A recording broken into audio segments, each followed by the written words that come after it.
Oh, I know. I was here's the thing. I got the hit. I got the hit when like the first ones came out, so I was the only one there.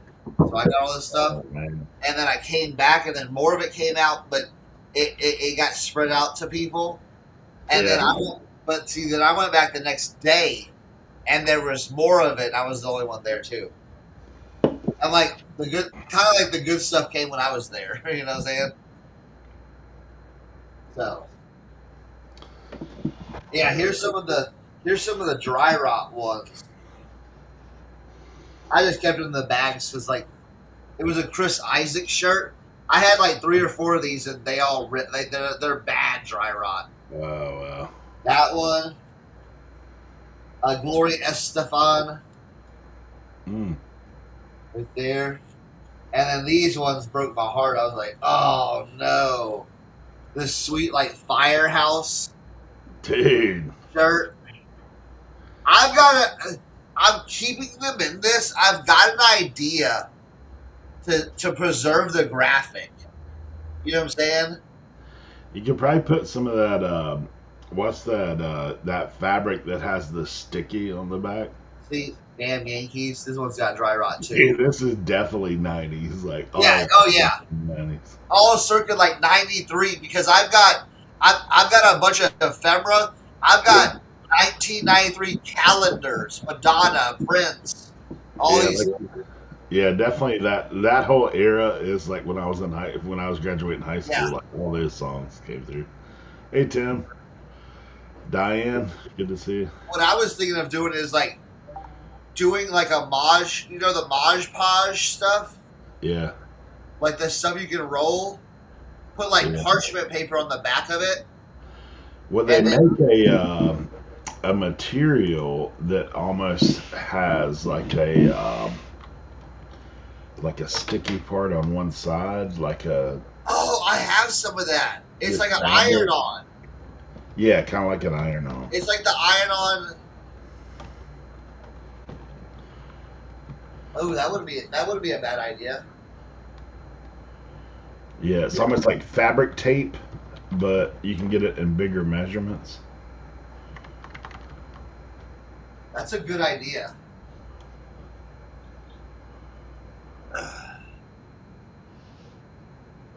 Morning, everyone. Morning, morning. Fabric tape. I was just showing some of the stuff I came across in a music hall. These are dry rot T-shirts, so I have to leave them in the bag. Yeah, linen patch repair. I feel like there's some that there's bigger though. Those patches are only about the size of your hand. Yeah, no, I have whole sheets of it. I forget what it's called. Yeah, they're State traffic.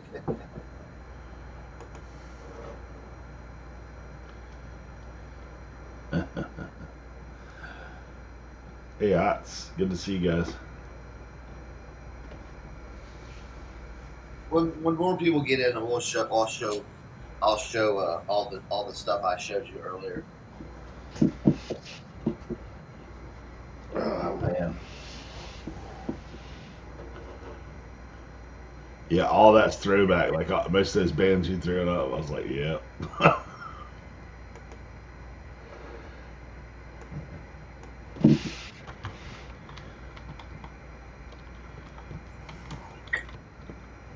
Whew. Yeah, it was a good load. And then, dude, there's some. And then I said like ephemera, like books and tour books and something. It's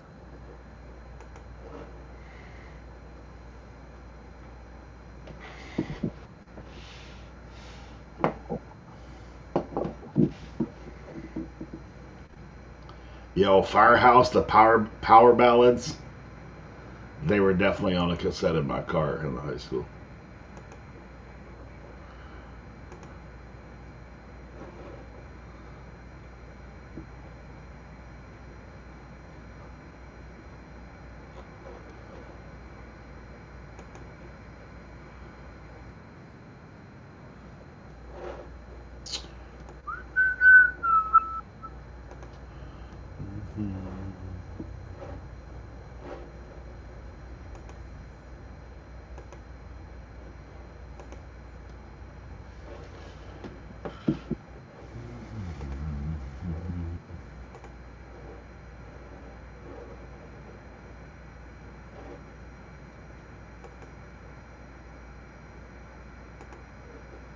See, I got stuff then too.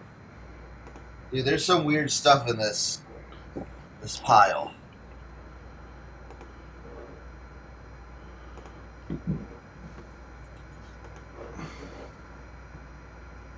There's like books like this. This is common out like at like $75 to $100 book. You know what I'm saying? Crazy. And then like you need a mini book about ABBA. I got a few of them. That's funny.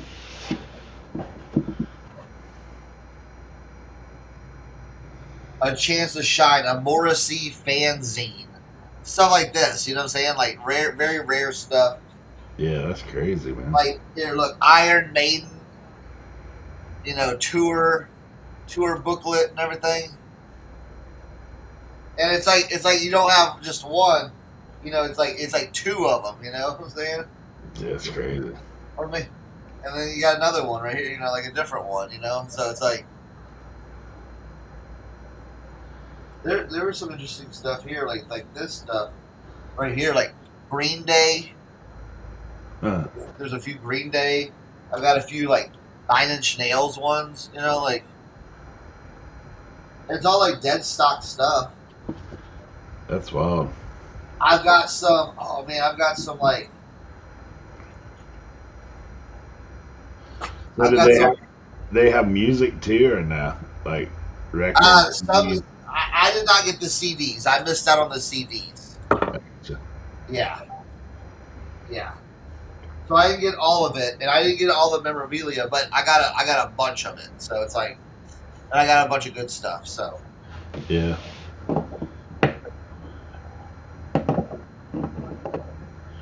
What, like $5 boxes?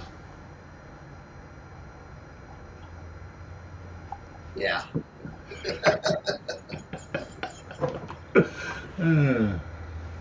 Yeah. Is it like, hey, I'll just pull up to the back door and just bring it all? Basically, it was like, hey, look, it's more of that stuff. And when I heard that, I was like, here, just roll it out right here. And the guy goes, yeah, I'll do $5 a box on it. I said, any of that stuff you get, just roll it right here. Yeah. And just keep it coming. There was 5 boxes full of stuff, and I was like, all right, cool. There we go. Jeez, man. So, you never know. Never know. Hey, you never know. Here, I'll show you something interesting. There was these little books. Okay? I thought these were kind of funny. You know, they were in the box. And I was like, yeah, cool, these little books. All right. Apparently, this one right here was written by a member of the Grateful Dead. Whoa. And these have sold for like $200 to $300 a piece. Some of the signed ones have sold for over $1,000. How many you got of them? Just one. Just this is the only one I got. Yeah, it's like weird stuff like that. There's like some weird one-off stuff. So hey, really? We're just gonna get all that listed. Just bam, bam, bam. Just take a piece at a time. Yeah. Boom, get it up. Yeah, I unloaded 2 more of those large totes of that CB stuff. So. Yeah. That's crazy. You never know. Here's a Tanya Tucker. Here's a Tanya Tucker 94 tour shirt. Who needs that? Wow. What's the tag on that one? This one is big. Nice Man. You see these every once in a while. Nice Man. That's wild. And good size, extra large. Extra large. That's like a 2X. 90's extra large. Yeah, most of these are extra larges that I got. Here, I'll show while more people are here. How many people we got here? I don't know. There's like 7 or 8. But like, yeah, we got T-shirts. I robbed a closed 90s record shop. That is still a wild one right there. That one right here. That one's wild right there, dude. You tried to Google it and it's not coming up anything? Nothing's coming up. No, like, no one's got this.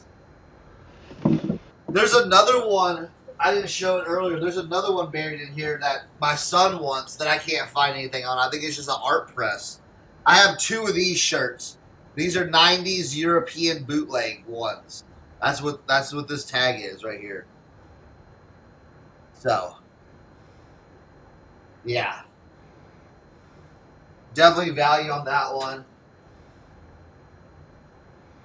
We got Tina Turner. We got the Jam. What else we got? We got a couple of these shirts.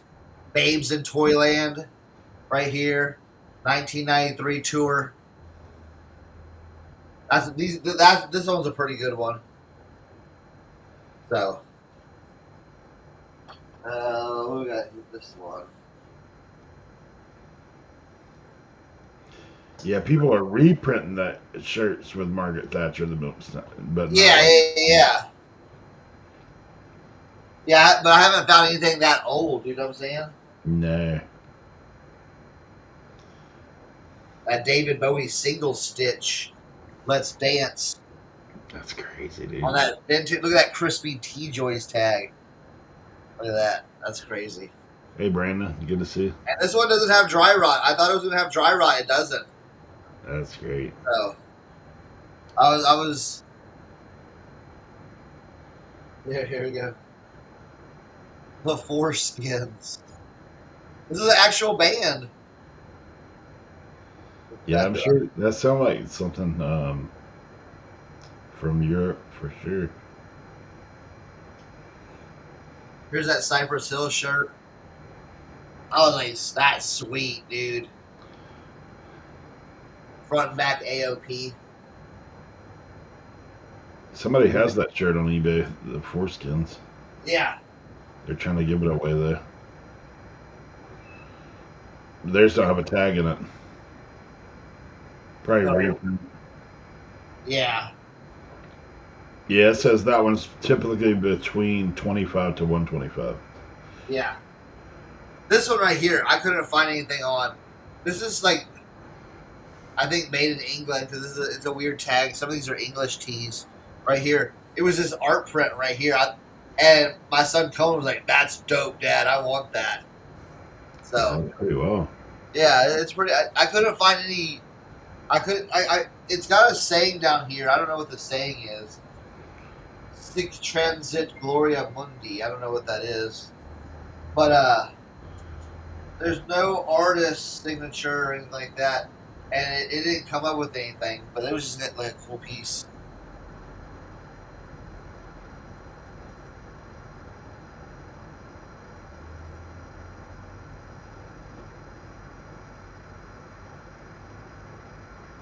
Wow. Yeah. And then this is an old shirt right here with this on it. I've seen this trademark of quality. What's that on?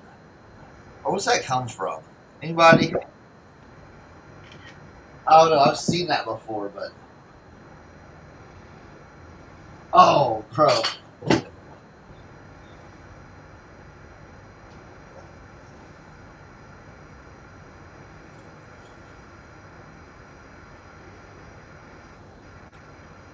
So you want to see something crazy? Here's something crazy. I've got a package of 1960s dead stock Fruit of the Loom 3 T-shirts. And then I've got a pack of 1970s Fruit of the Loom T-shirts. That's crazy. You want to guess the last sold on this?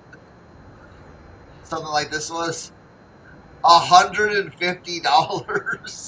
That's crazy. And the last sold on this was like $100. So I might just put them together and put $250 on this right here. Yeah, it looks like Piggly Wing.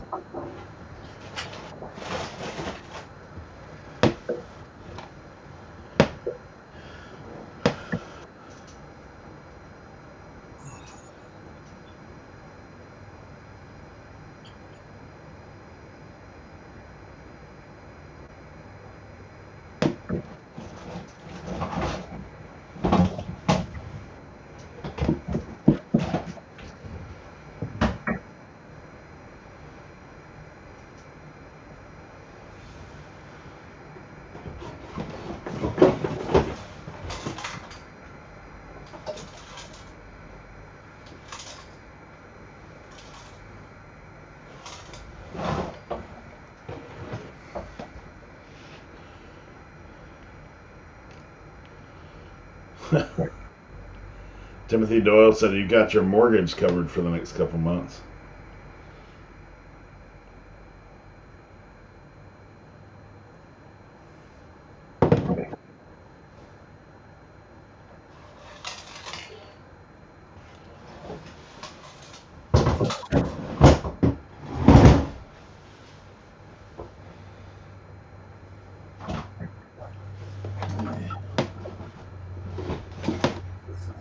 Out of the way.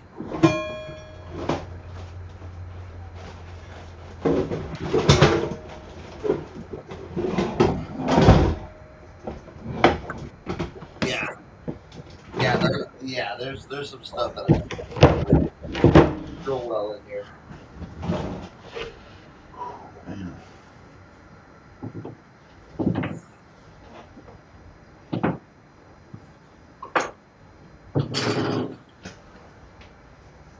Let's get down to business.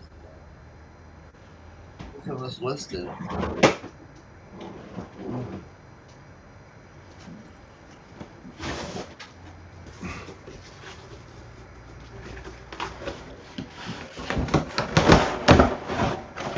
Yeah, here's how. Here, I'll show the chat. Here's how the shirts originally came, like boxed up like that.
What's up? I'm working on using memorabilia and ephemera and stuff like that.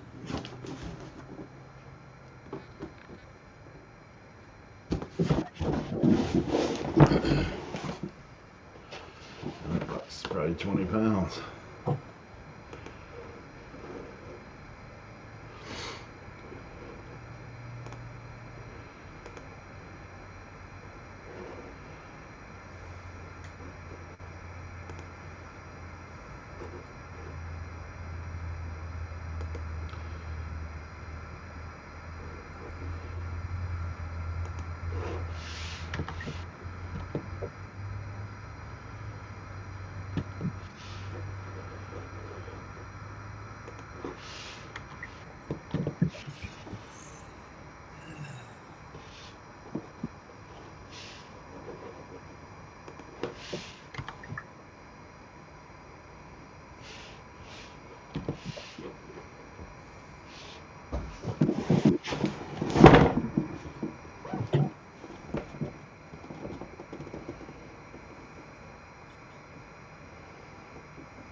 Cool.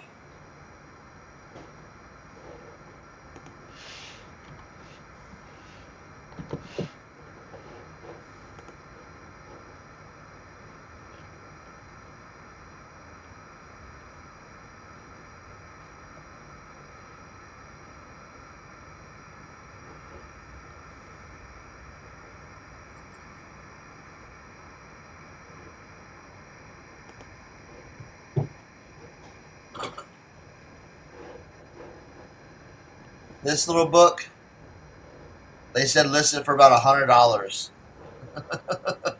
Wow, dude. Isn't that? Yeah. That Matt said his morning's off. Cernoch's not wearing a hat. He doesn't always wear a hat anymore. I wear a hat when I go outside because otherwise it's a problem. Right? Later on. Oh, I gotta show you these cool boots I got. I'll show you them after.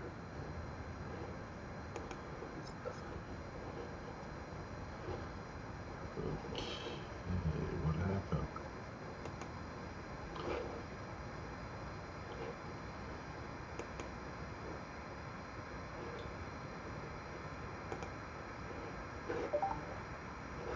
This book listed in there.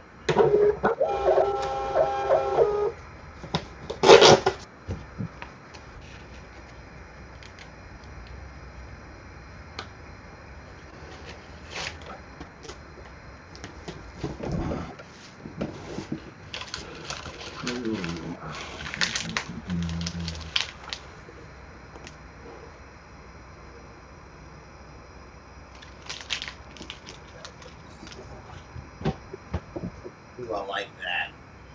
That's nice. Get some clicks for that.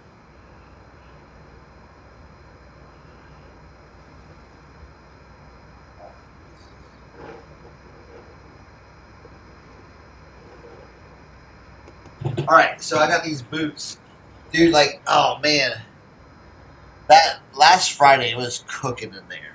It was cooking so much I had to share with people. You know what I'm saying?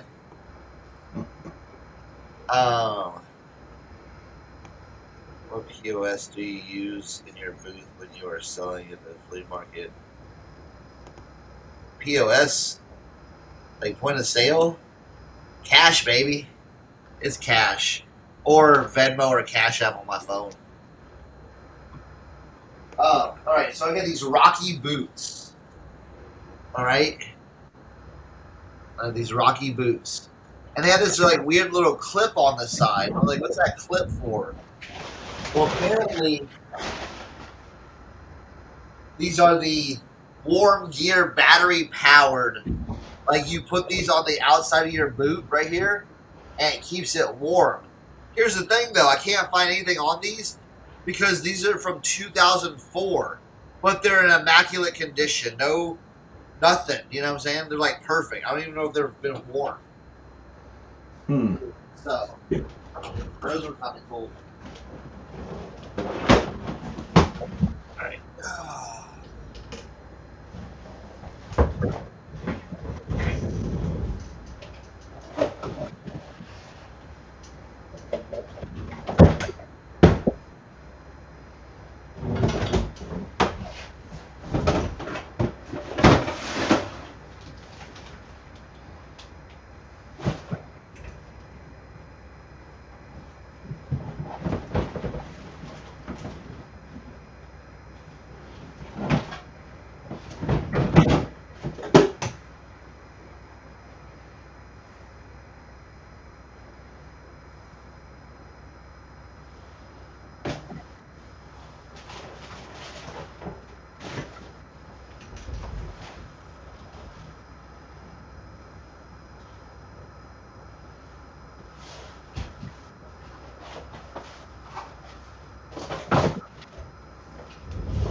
I did salvage one hat for old time's sake.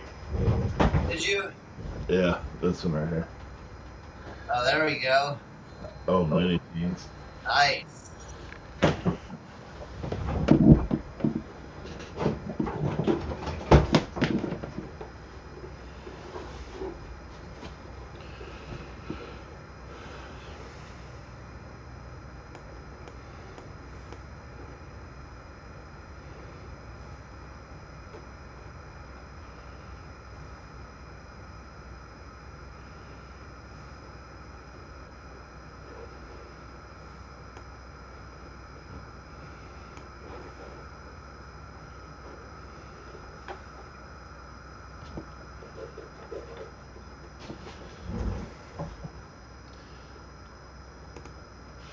Yeah, this is something I had to look up. Antenna rotator. Oh, what's that do? I assume it rotates antennas. It's old school. It's got like Yeah, on look the at back that. flathead screwdriver. It sold pretty quickly. I must have had it underpriced. What did it sell for? $40. Like when I looked them up, like there weren't many of them out there, but like there's people selling for 25, 30. So I was like, well, we'll try 40, see what happens. You must have been the magic number.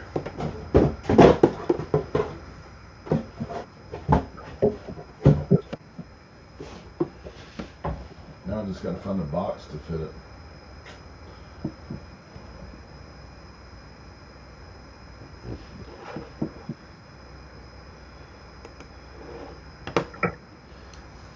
That's been my biggest hurdle with this stuff because it's all odd shapes. Yeah. So I'm having to make boxes a lot of times. I might can fit that in a shoe box cut down.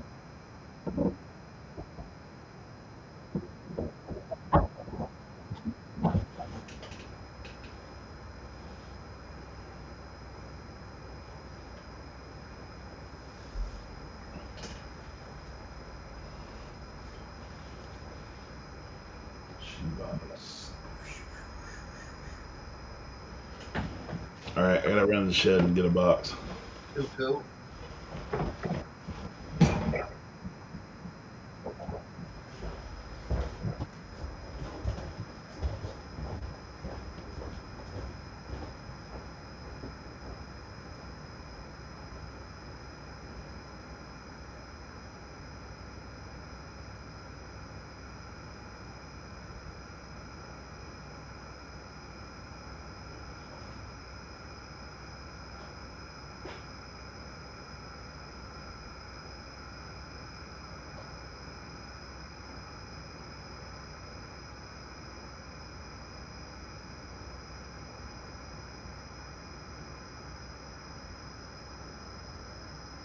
Missed it.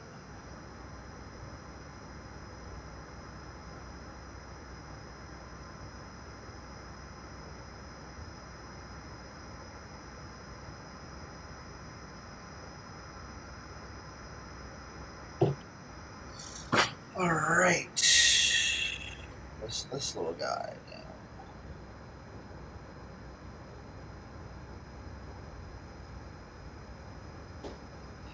Yeah, get this on.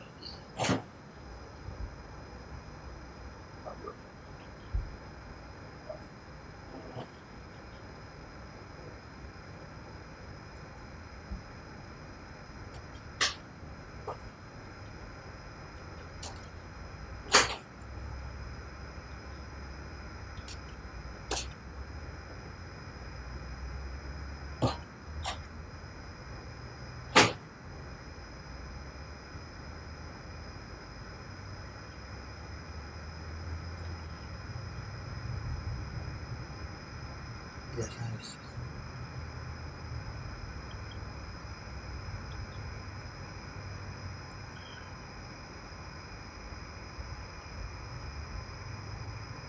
Huh.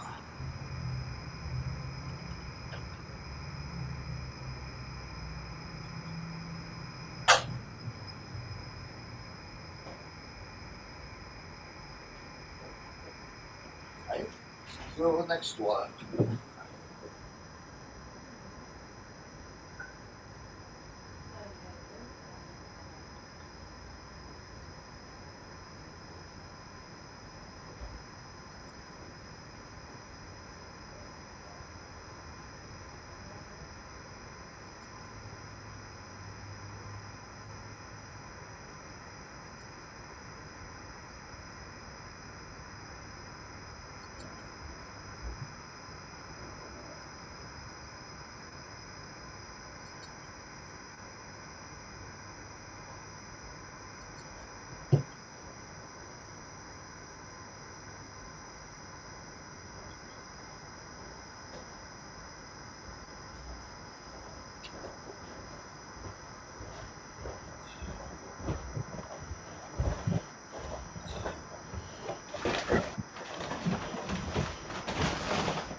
Got it? Yeah.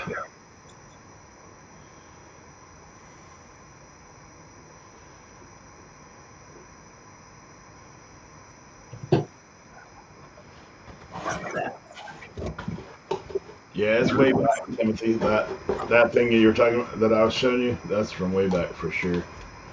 Like some of the stuff I found is 60s, 70s. Some of the stuff.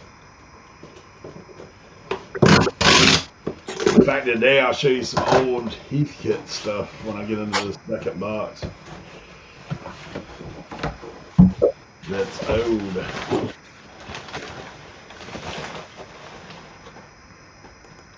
Had to make a box for a leaf blower. Yeah. Nice. Like 15 minutes. Yeah. That's the only bad thing about being on this end now. I'm not close to the shipping center. I can't Oh just. man. It would have to be an extreme circumstance for me to do that.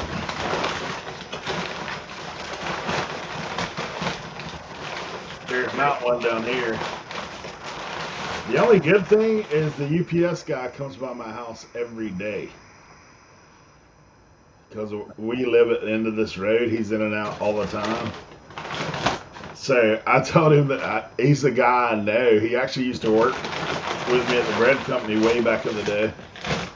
And so he's like, look, man, just stick a package out there. We have like a ramp going up to our house, and it's like he can see it from the road. He's like, dude, if I see a package out there, I'll just stop and grab it. I was like, awesome. That's cool, yeah. Let's just say we're shipping a little bit more UPS. If it makes sense. Right? Why not?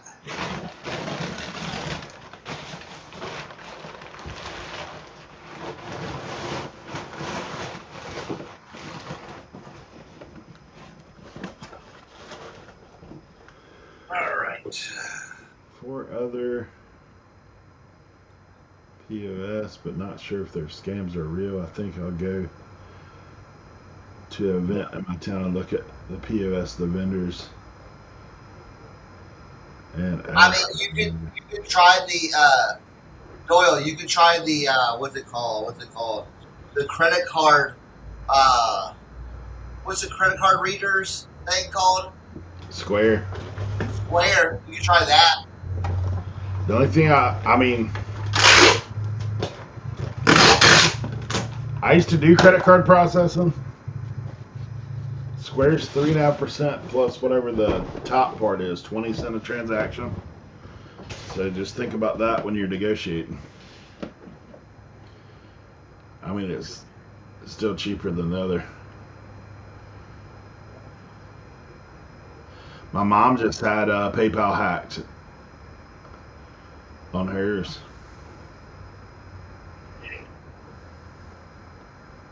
Yeah, I mean,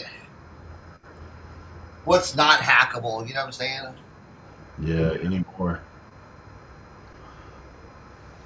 He said he's had PayPal and Venmo. Had 2 people try to hack my funds on both.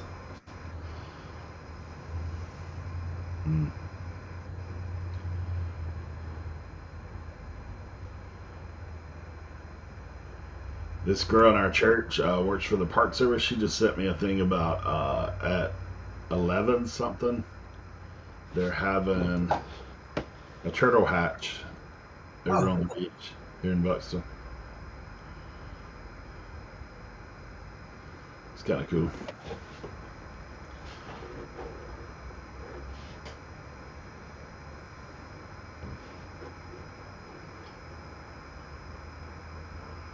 What the heck?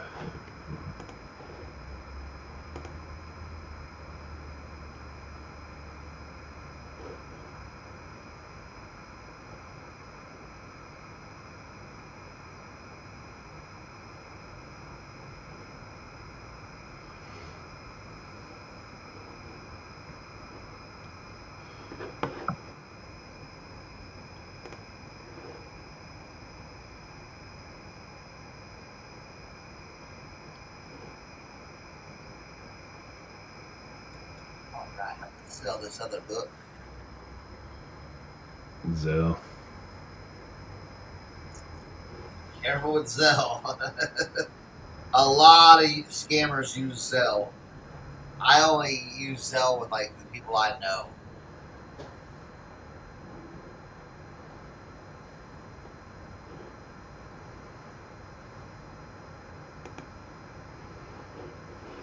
Yeah, Apple Pay.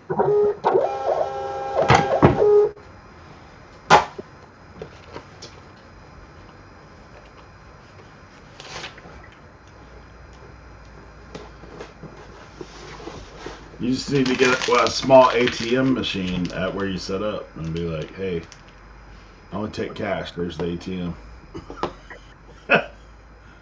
Then you can make this $3 a piece on people.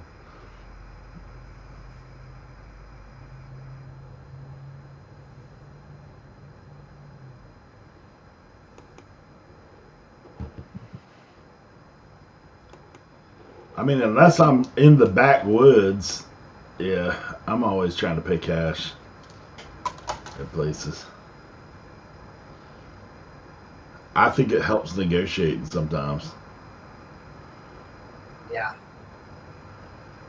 I don't know if you guys ever do this, but like if I know like what I'm gonna offer the person, sometimes I pull that out of my pocket. Like, would you take 20 for all that? Right? In my hand, like, here you go. Did you take 20 for all that? It's like a mental thing. I think sometimes you're like, oh yeah. Yeah. It's already out here. I got you. I got you. Yeah.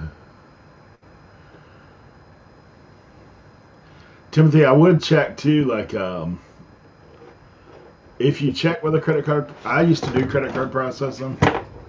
There is a way, I don't know if they'd give you a free card reader for it, but there is a way to get where you pass the fee on to the customer. they they call it like cash discount program or something along those lines. Because I still have one customer left in credit card processing, and then they, yeah, that's the way to do it. Add it back. That's where a lot of people don't understand with eBay stuff. Yeah, seeing the cash makes it real. Before that, it's just a number. Yep, it's true. Just a number.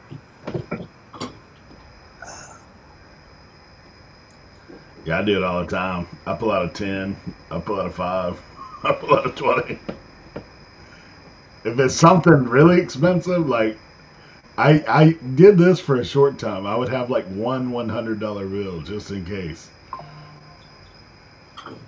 That was just for the like, dude. If there was like an out of the park deal that I could be like, hey, would you take 100 and pull that? You at least get a second thought. There's no doubt about that. They're thinking about it. Right? Like, wait, that's $100 bill right there. Still something mental going on.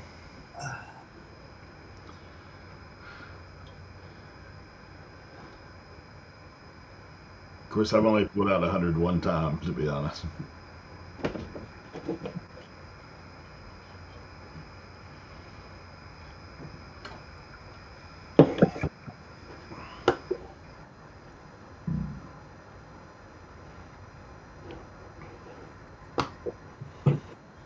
What I try to be very guarded about is pulling out a lot of money at once. Right? These guys that pull out the knot, like, would you take $1? No, I need a bigger chunk of what you got right there. Right. That's the opposite effect of what you want.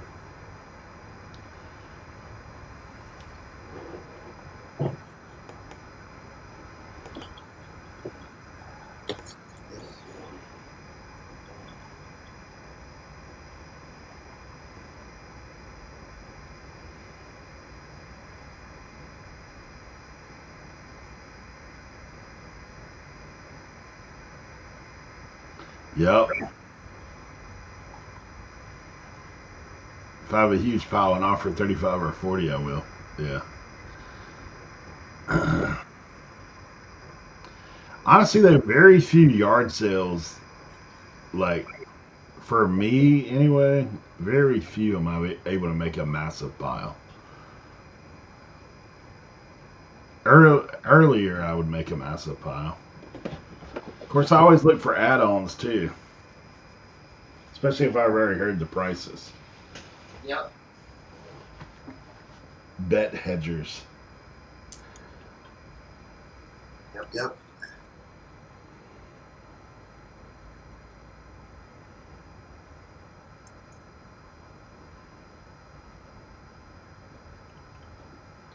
Yeah, there you go.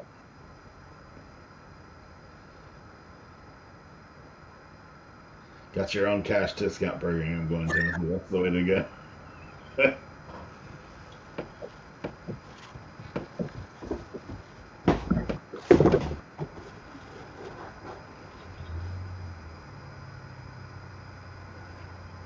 Said if he raises the prices 10%, they have cash. I can offer him a cash discount.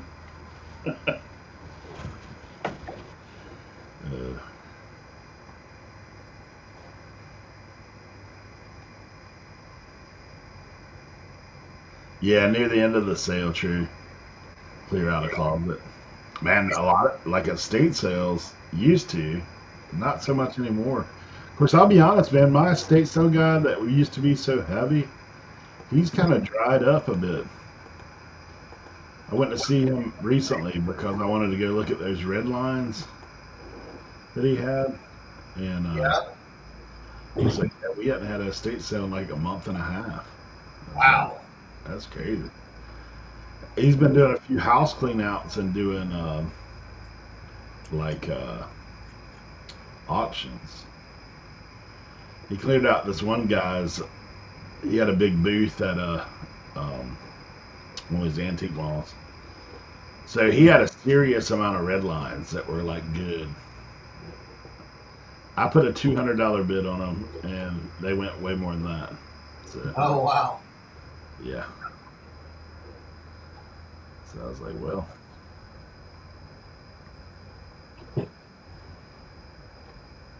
I just took pictures of all of them, looked each one up, and I was like, at $200, I'd feel comfortable. Because there was some, like, the price range was so wide. Like, from $50 to $150. That Yeah. I'm like, I'd feel comfortable at 200.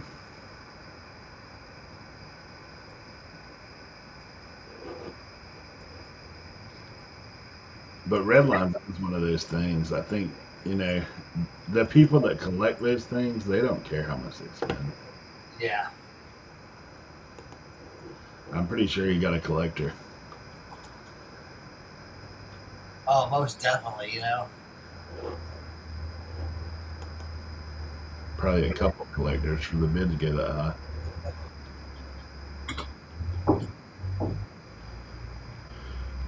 Hmm.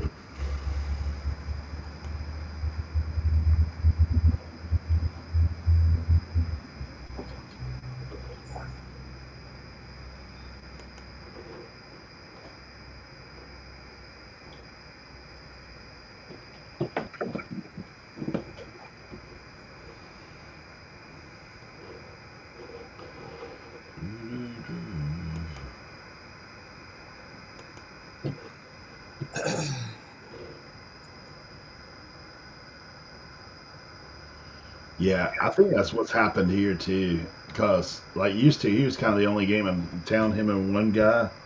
Then the two of them split, and then there was another guy that was with one of the guys, and now he's split, got his own thing. So I think that's what's happened to them. But now their sales are way out too, like way further than what they were before.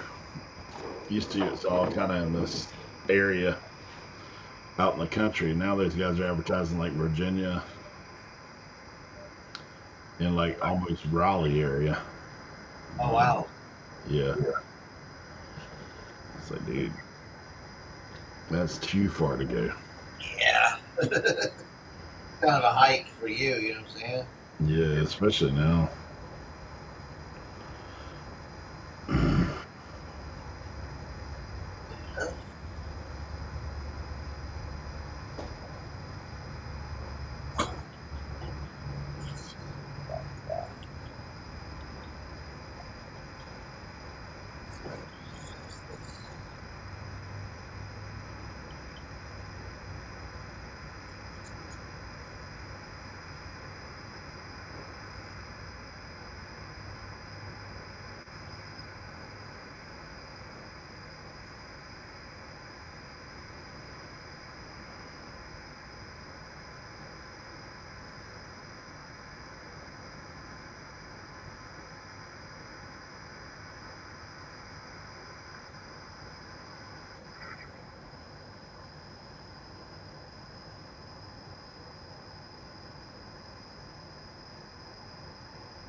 Cool. Works.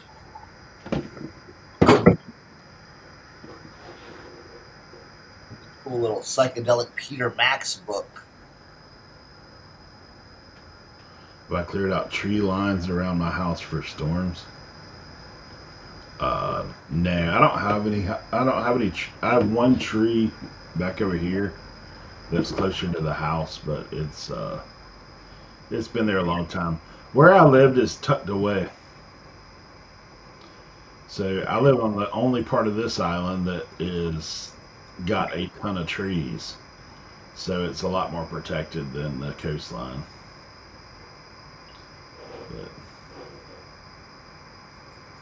But, and not many pines here. Usually a lot of what you see going down is those pine trees. We have a lot of those little oaks that have survived through hundreds of years of storms. Getting beat to death.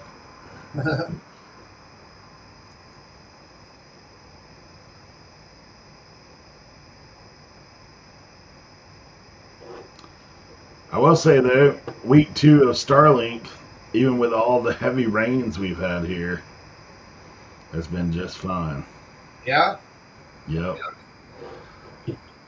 I am gonna buy a little repeater. In fact, I got one on the way to go out when I get power in the shed. Oh, good idea. Yeah. But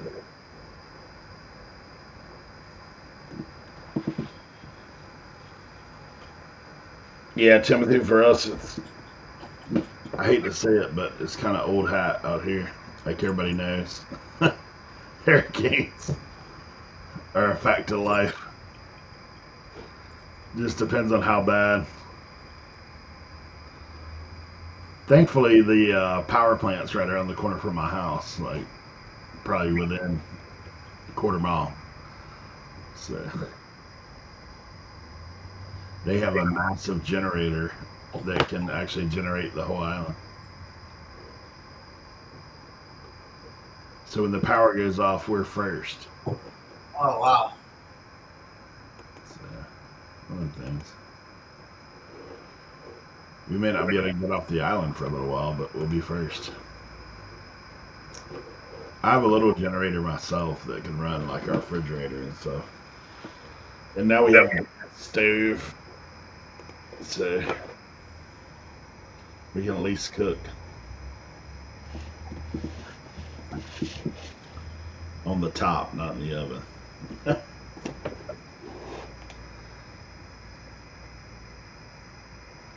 It's funny, I had somebody ask me the other day, like, how do you use a gas stove when there's no electric? I said, with a lighter. You don't need electric ignition, dude. Light it. Right? Just don't turn on the gas too high.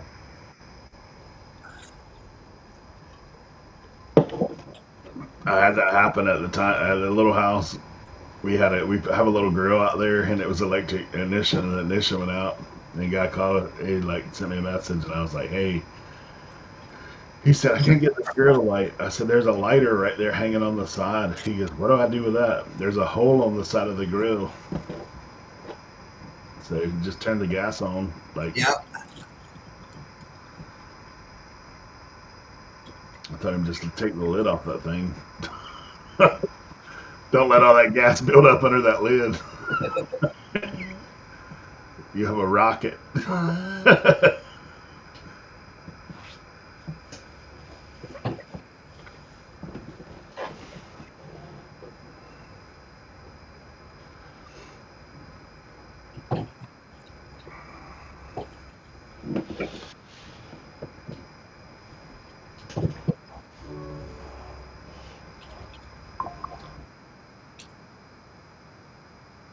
Hey, what? He said 3 minutes. Yeah.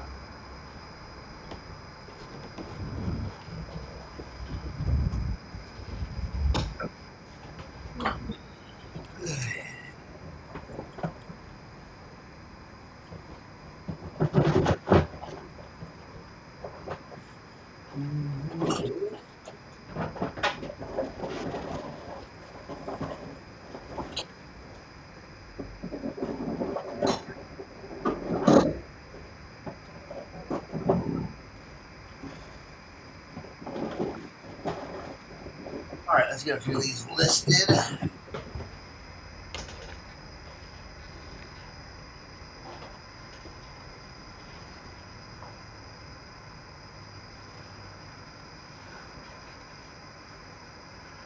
And the other SpaceX ship. Yeah, we see the satellite launch all the time out here because, I mean, the sky is pretty wide open when you get on the beach.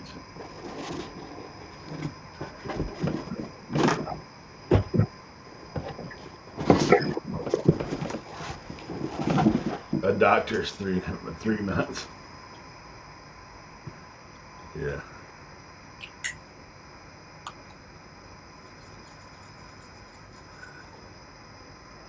So has your brother seen your haul? I'm sure he has. I showed him a little bit of it. What do you say 3 minutes for? I don't know. What's in 3 minutes?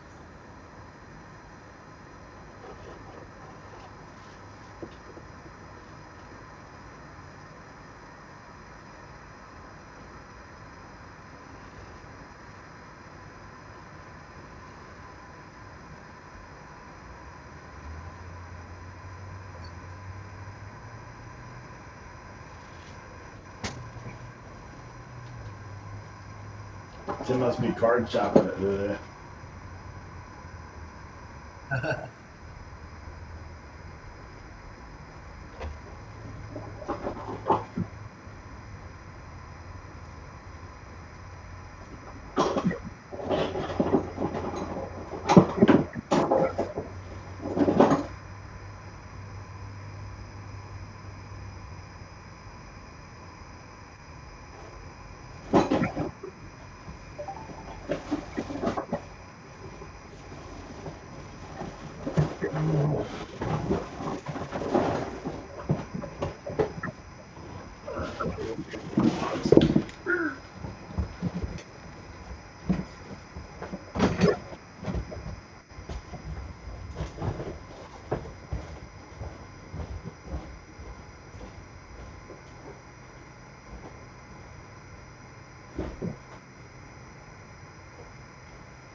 Right, not bad.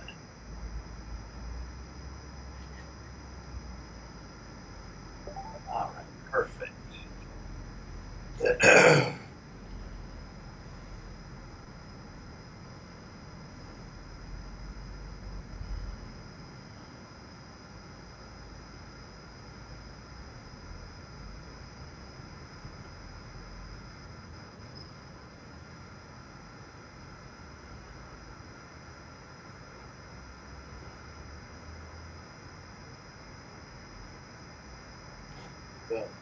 Delete all that. There we go. You guys sell it? No TikTok. Oh man, what we got here?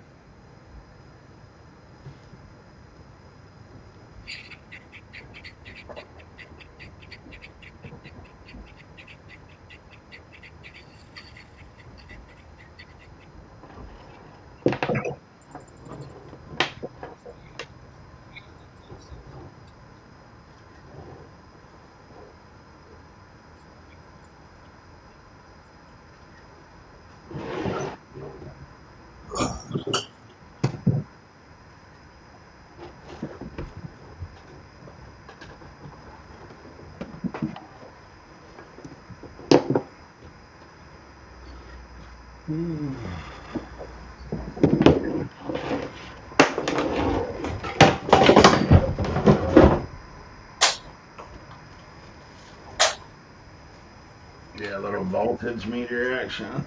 Old school. So much of this junk.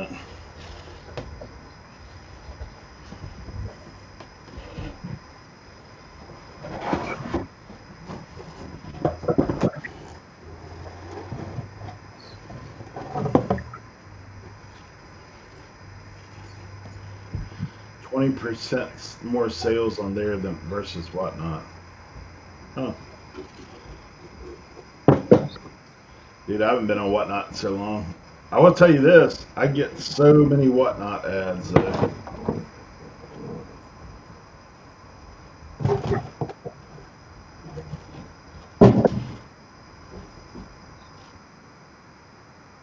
So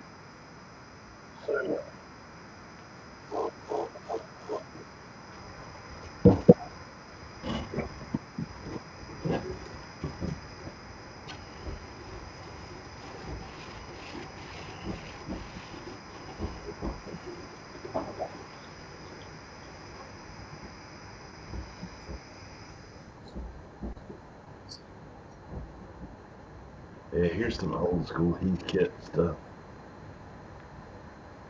Price 60.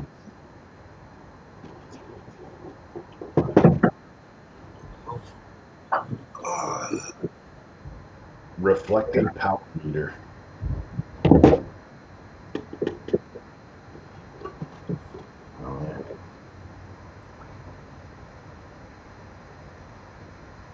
Heat kit. Hey, Brad. Good to see you. Kelly, good to see you.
I am doing something I haven't done in a long time. I'm running an auction right now on On eBay. what? I had all these like little computer components that I'm like, dude, I'm not gonna look all these up. Like, Yeah. and so I just put them out. There's probably like 12 or 14, something like that. I just started at $10. I've got like 6 watchers, one bid. I just did it on 7-day auction because I was like, I'm not gonna mess with it. I'm just gonna let her go.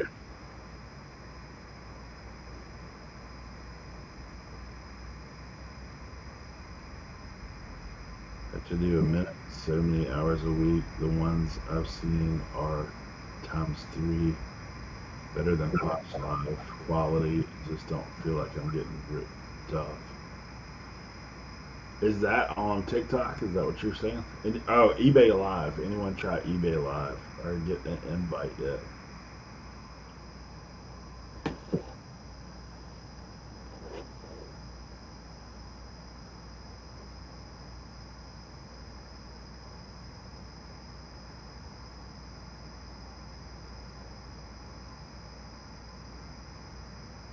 I'm not on either front. I mean, I get the notification all the time for it.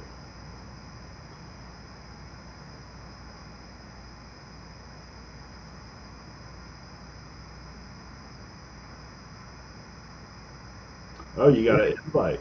Nice, Joe.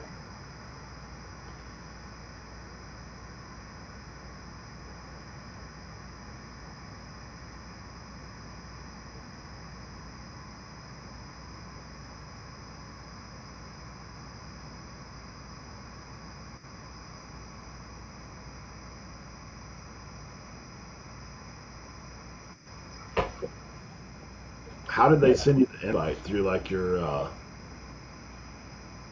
eBay stuff, like your eBay store, or what?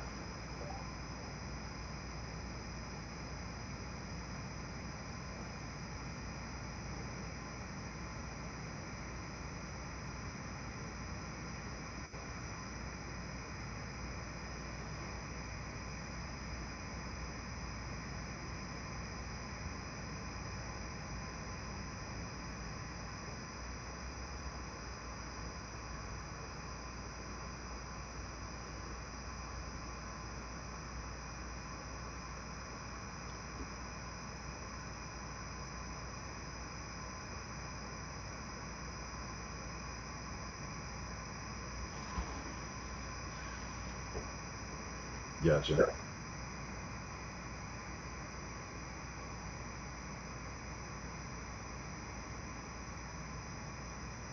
Yeah, I mean, I'm having a few sales right now, but I think a lot of it has to do with A, I'm listing, but also what I'm listing.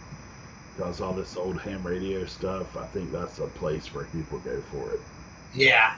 is eBay. Oh, definitely.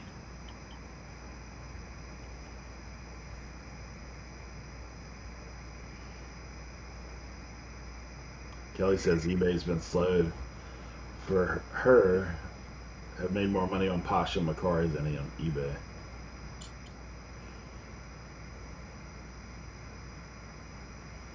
I think that's always the case with like just depending on what you got.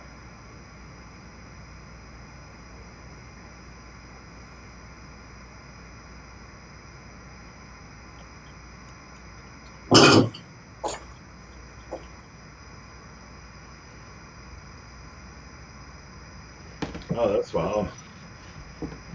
He said originally he messaged through eBay and now he has a banner above active listings, like a promotion, like would you like to sell this live? That's good. Wow.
What's that?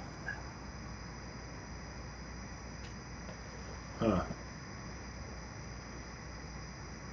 Timothy said he's going back to a recomp his inventory on clothes. Sales are dead on eBay. 45 items on Poshmark. Make one sale a quarter.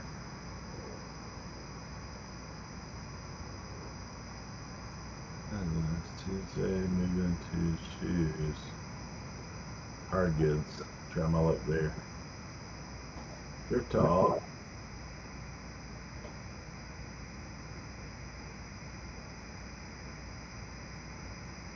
$58 sales over the, or 58 sales over the weekend. Last weekend before was 28. You're tall. You still sell mostly golf clubs or what?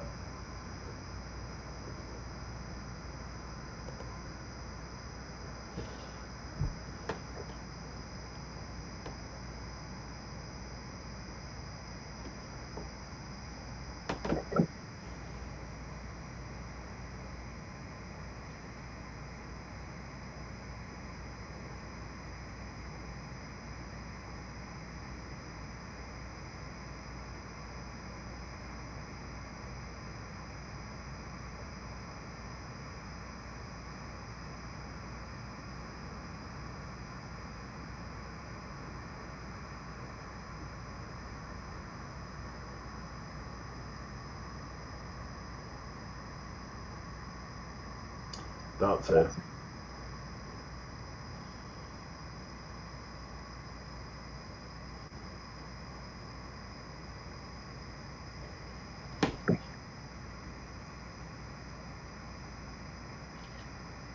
I've gotten into watching a lot of golf YouTube lately. I don't know why. Just sucked in. I've actually went back and played a few times lately. When I'm out at my father-in-law's. There's a cheap course there.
Just list it. Let's go.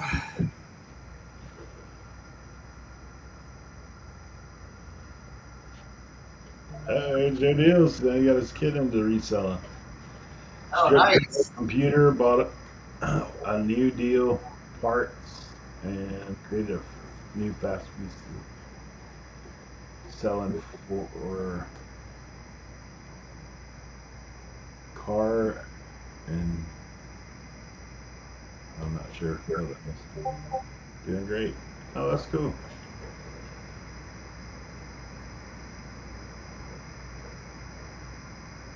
Yeah, 115 in Arizona. Yeah, I probably wouldn't be out of the range either, Brett.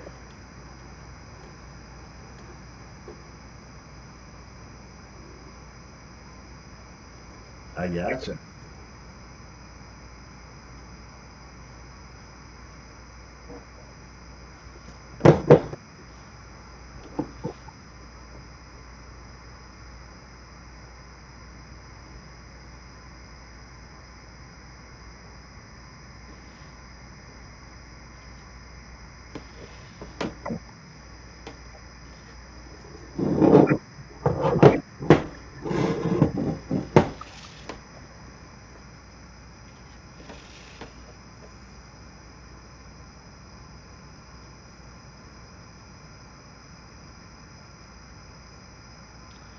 Yeah, Leroy's kind of still without a decent computer, from what I understand. Tim actually has a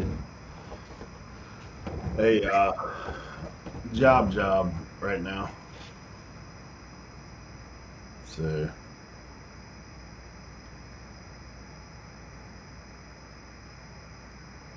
it's a little tougher.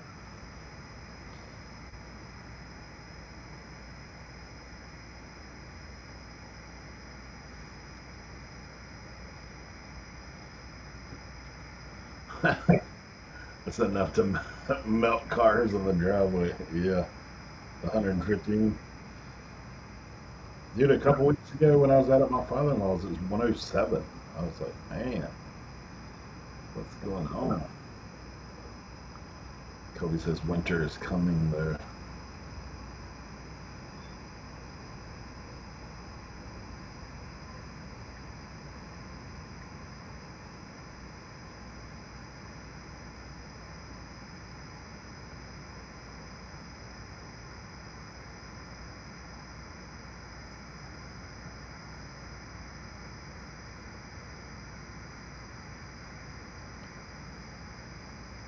16 and 7 September, so he's saving for car and insurance. Okay, gotcha. Yeah, Leroy does need a computer of some sort.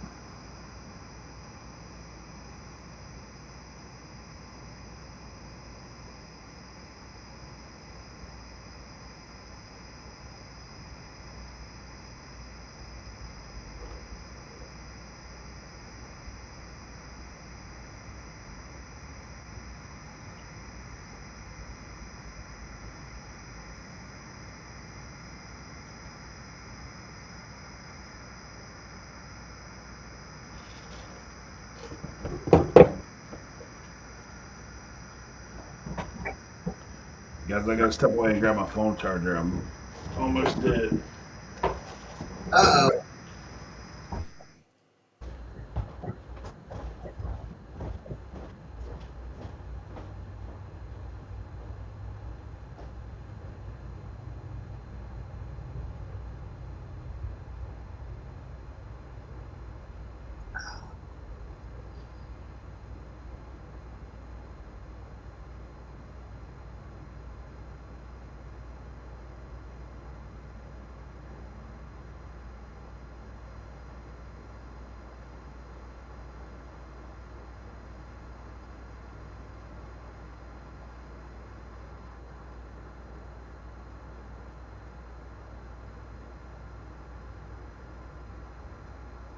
Yeah.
All right.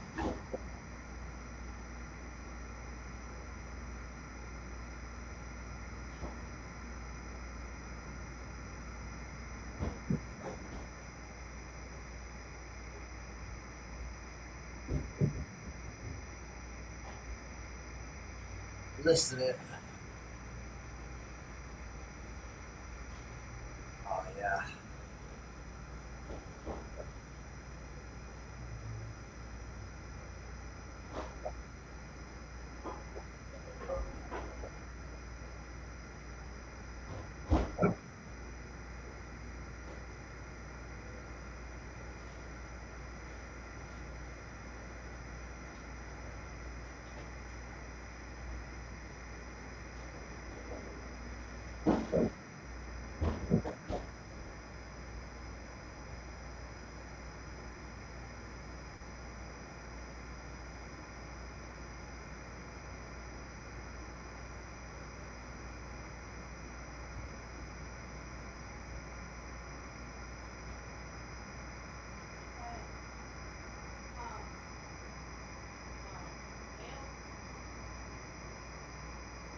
Just listen away here on this music memorabilia stuff. Pretty easy stuff to do.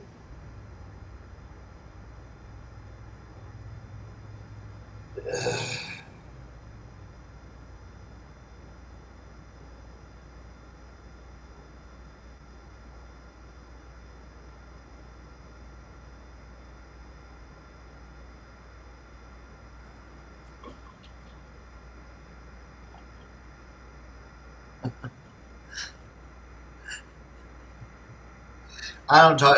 The kids are tired of talking about reselling. They just all they want to talk about is like, Dad, let me see the cool. Did you get anything cool? Can I see it? All right, cool.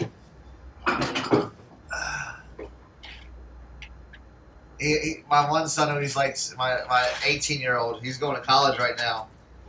He's always like, oh, let me look at the shirt, see if something I like.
All right.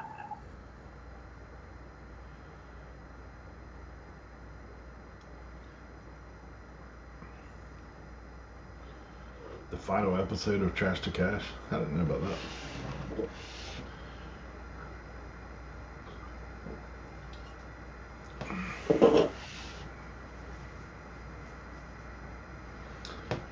5 years.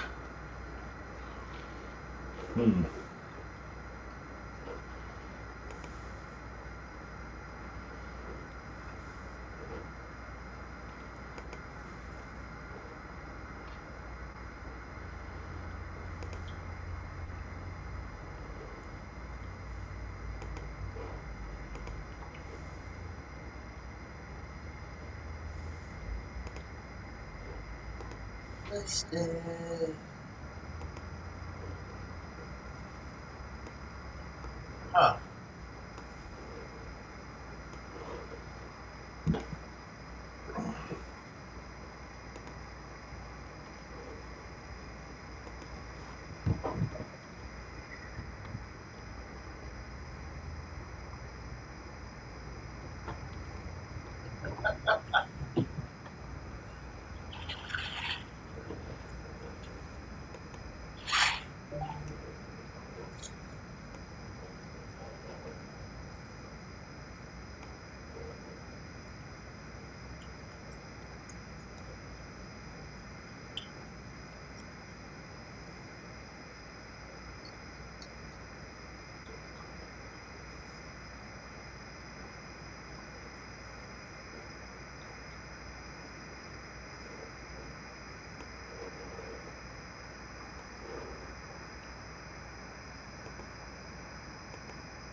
Yeah, all to myself now.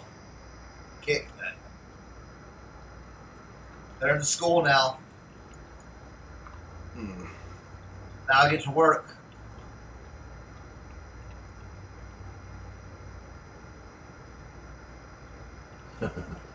Molly said they finally have AC in the eBay cave.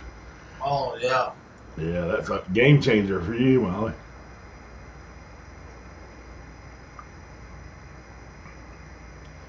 So we have Tuesday mornings all to ourselves now.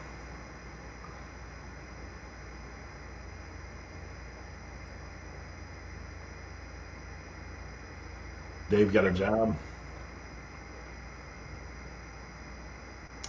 Gotcha.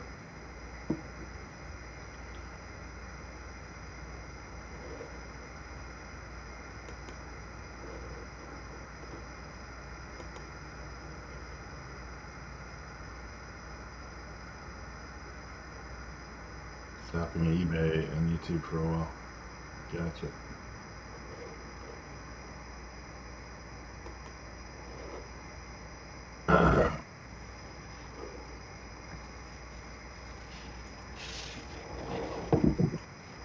Mhm.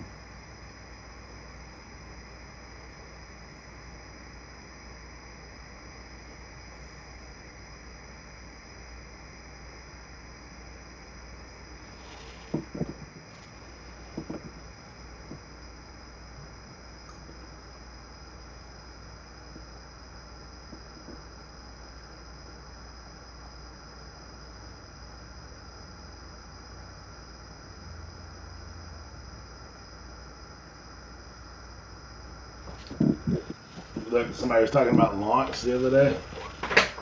Yeah. Look at this. Oh, wow. SpaceX.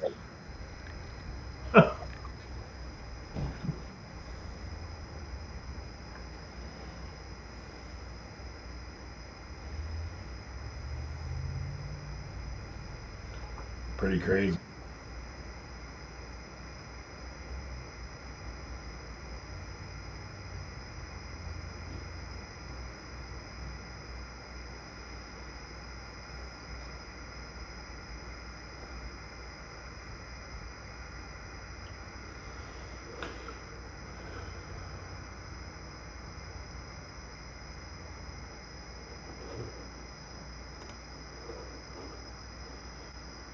Chad, they just copied us on Tuesday anyway. We were on Tuesdays long before they were.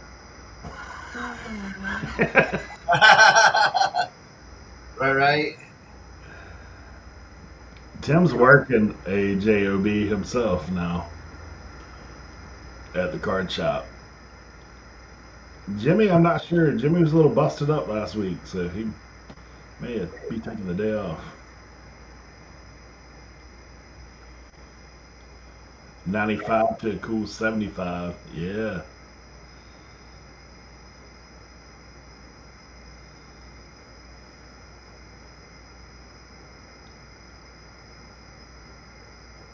We should watch their podcast live on your podcast to make commentary about it as you go.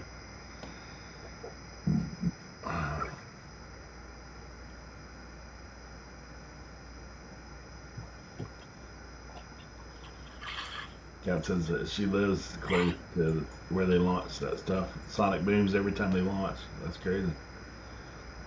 I tell you what, they're sticking some satellites up there for sure.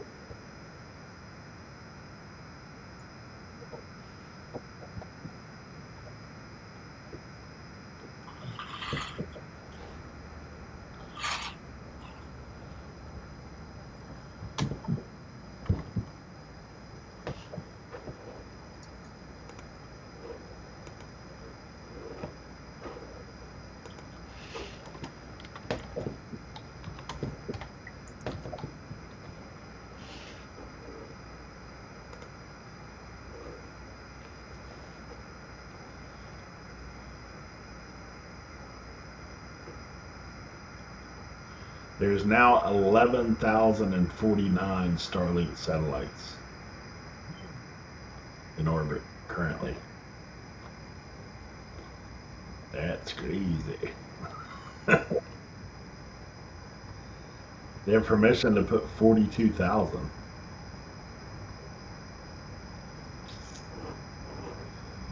Wow. Wow.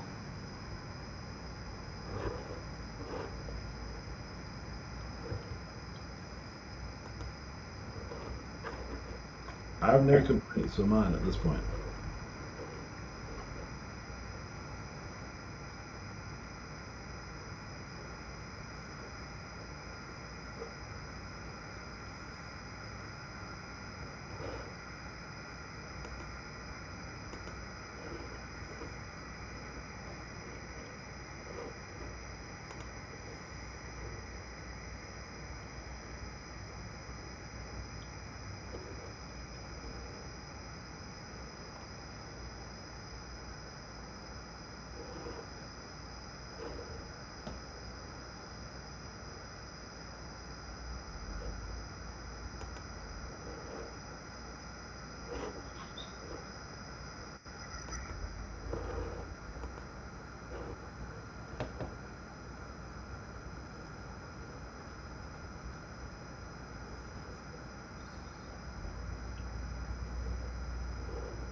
He might be on vacation. I haven't heard from him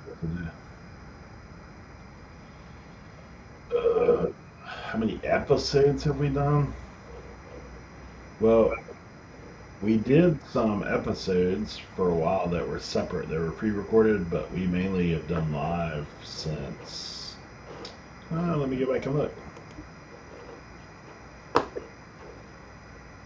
I don't know if you guys even know the origins of listing and loafing. Right? Some of y'all do. Let's see. See, I have to go back to my OG channel, Obxpicker, and let's look up content live.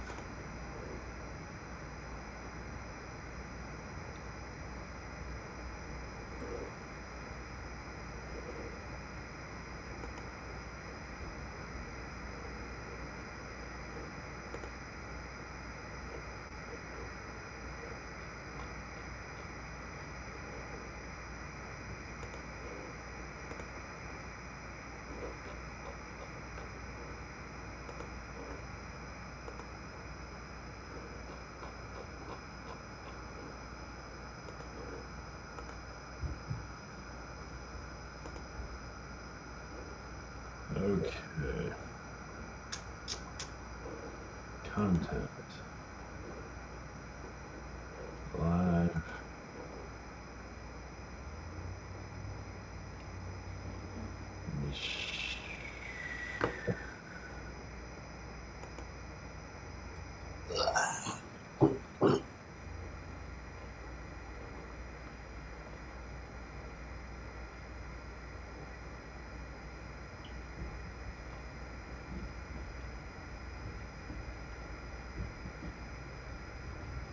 So originally, I had a reseller show that started April 24th, 2020.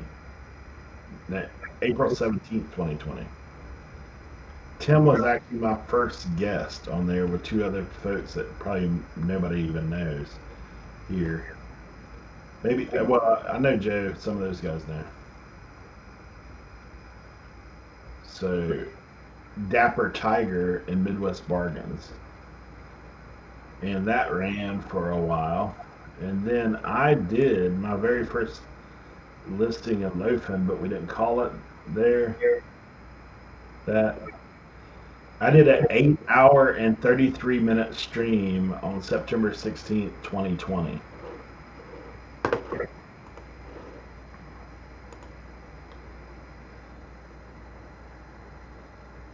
And my goal was to list 80 items in 8 hours. And we hit that. Then we hung out for a little while afterwards. So during that stream,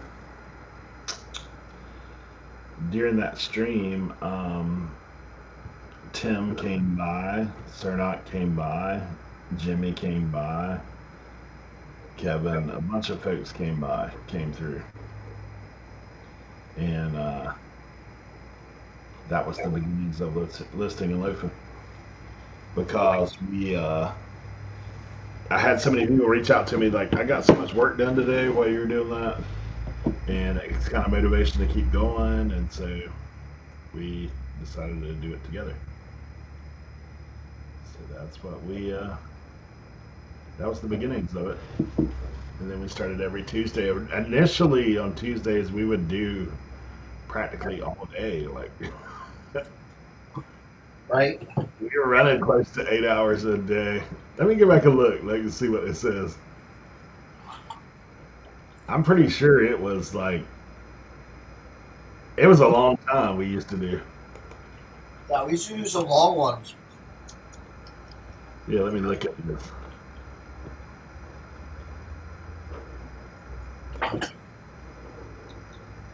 Then we started this channel later on as a result of that. Yeah, we used to run like 8 and 9 hours. One day we ran almost 10 hours. Run 9 hours and 49 minutes.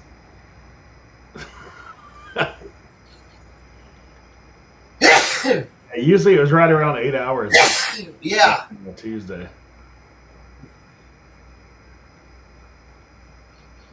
Yeah, we did that for a long time. Honestly, we've probably only missed definitely under 10 days that we haven't done this. Right? I mean, there's been times where some of us weren't here, but like probably under 10 days that we just full on said, hey, we're not doing this today. Like, so however many episodes that is over the past 5 years. Right? 6 years. Yeah. That's a lot of time. So well over 300 would be how many that we've done.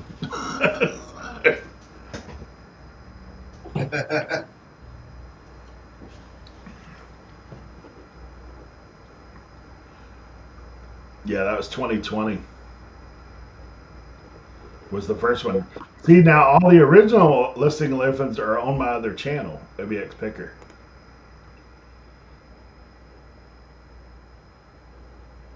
Yeah, the original listing loafings were over there, and then we created this channel. I'm trying to think when that even was. Just to do this. Let me see. I can tell you.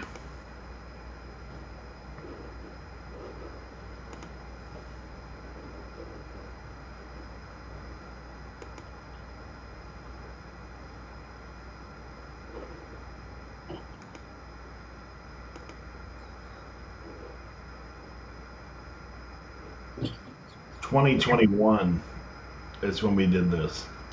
August 17th, 2021. Nice. So we're 5 years on this channel.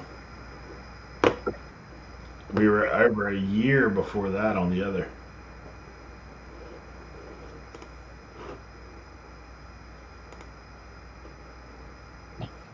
Yeah, that's what they were talking about.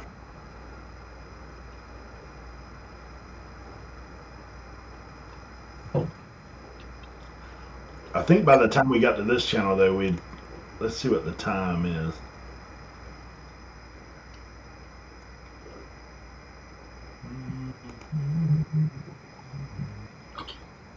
Yeah, we had started trimming it down a little bit. We were like 6 hours. 5 to 6 hours a day is what we were doing when we got over here. So we did over a year of 8-hour days doing this. Dang. That's crazy.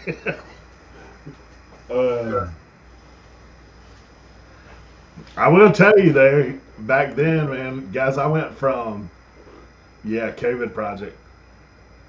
Yeah, I mean nobody's around. Like, I mean, that 2020 year, like it was us.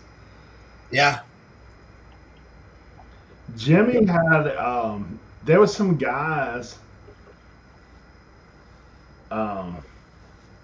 there was some guys that were doing some stuff. Back in the day, every day I'm hustling. Like those guys had a little thing in the morning, a little morning show. Jimmy had a morning show when he was called Uncle B. And then there was, gosh, what? Victoria was the girl's name that had a morning show. And then it was us all day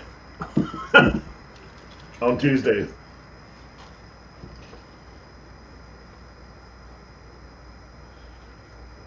How are we sourcing during COVID?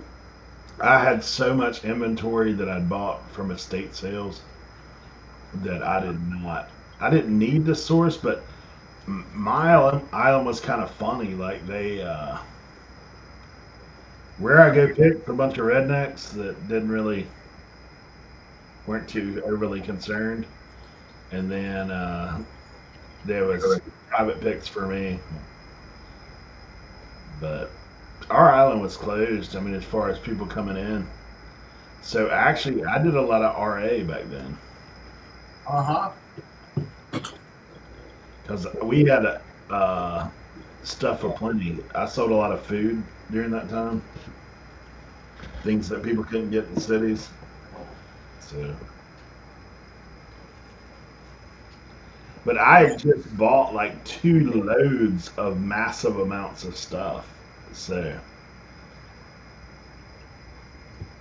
oh, it's fine.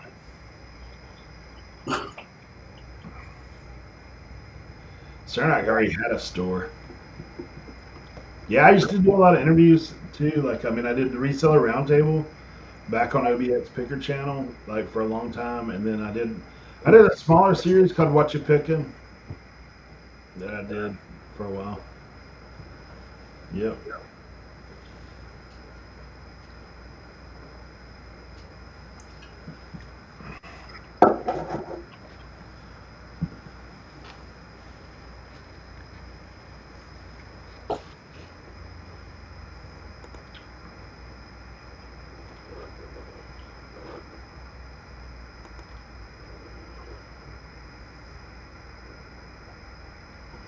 Yeah, the original origins of what we're doing right now, started because I saw this guy's name was Ken Skeets. I'll never forget it.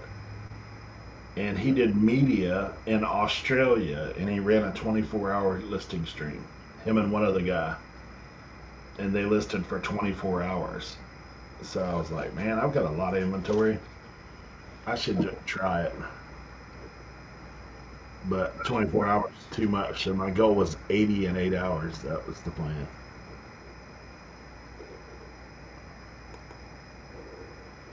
So that's why we have this today. Still. Of course, like everybody else, we all go through changes, seasons.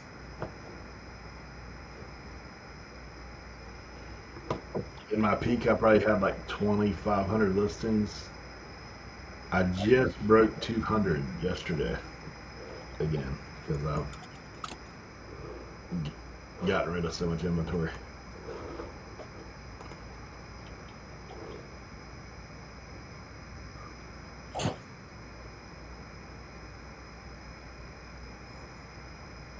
That's Tuesday morning live part of your Tuesday morning routine. Yep.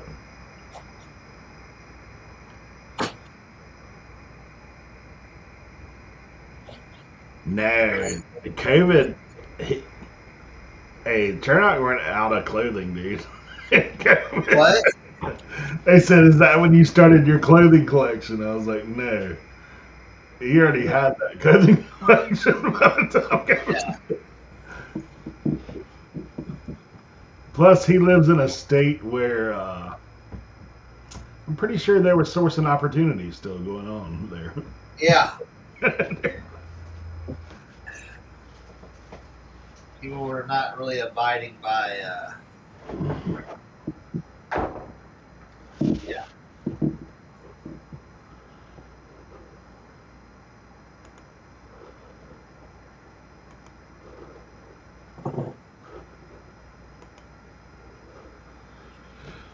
All right, let me see what else I've done this.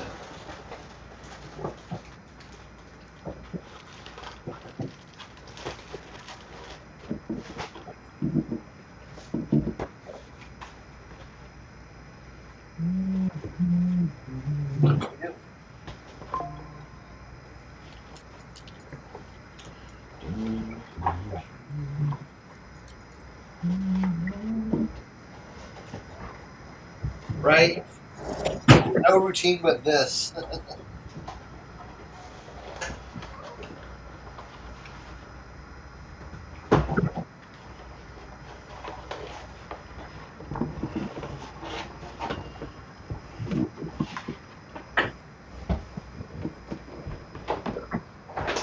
Oh.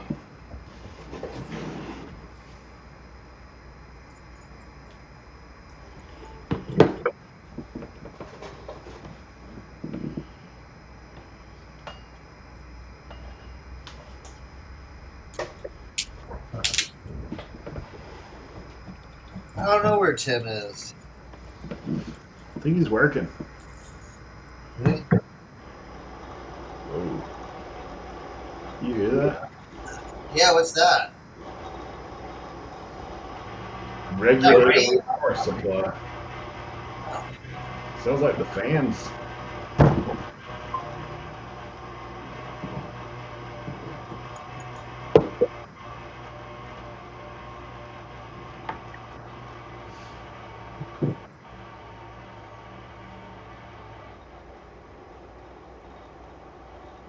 Built-in cooling fan for thermal protection. There. I think it had to go through its initial clean out.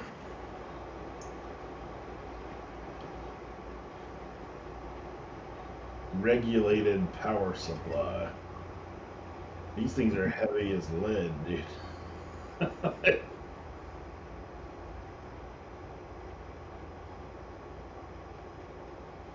Pyramid.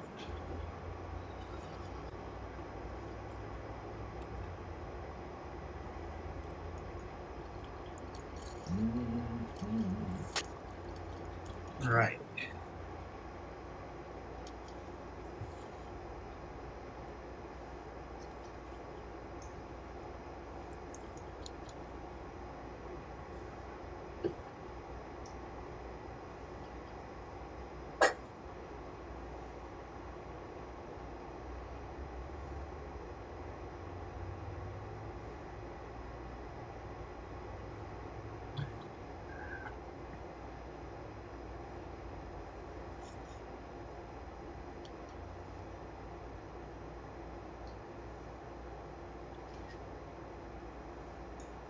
All right. Let's see.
All right. Let's see.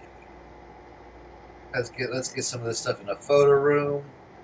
Kat says her daughter was a doctor in Newark, COVID Central, when COVID started. So I was making hundreds of masks and gowns for the nurses and shipping every week. Reselling stopped here, but word got out what I was doing, and folks started dropping off their collections and stuff. So she started reselling it again. Good deeds beget God. Good deeds. Yep, that's good. Sue says, love waking up to a $50 offer on a $100 item. Oh, yeah.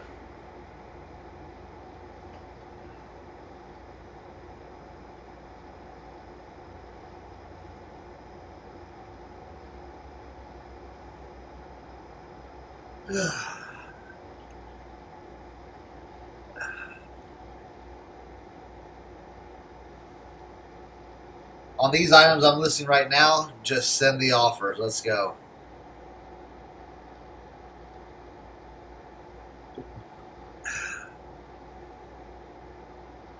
Yeah, $5 a box. Alright, this is like 12 items already from that. Yeah.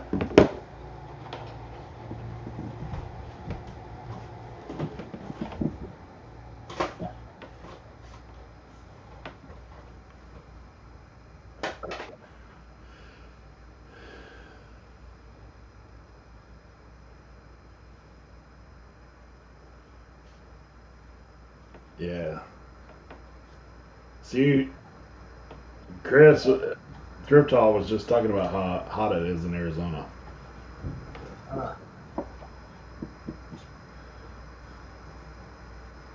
I think a lot of people got into reselling during COVID. Like, for me, it was right around that time, like a little before COVID. Yeah.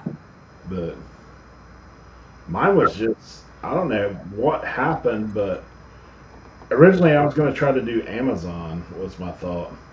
Because I was always looking for side hustles. But then I figured out Amazon's pretty tough. Yeah. It's tough to like start small scale with Amazon, was my finding.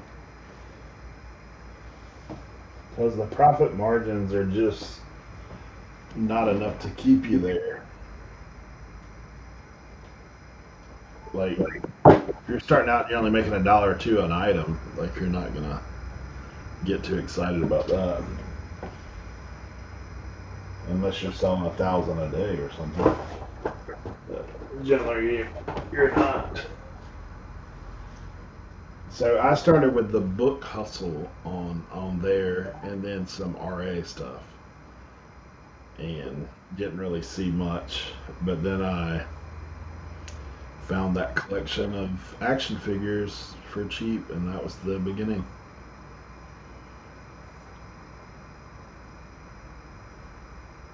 Right?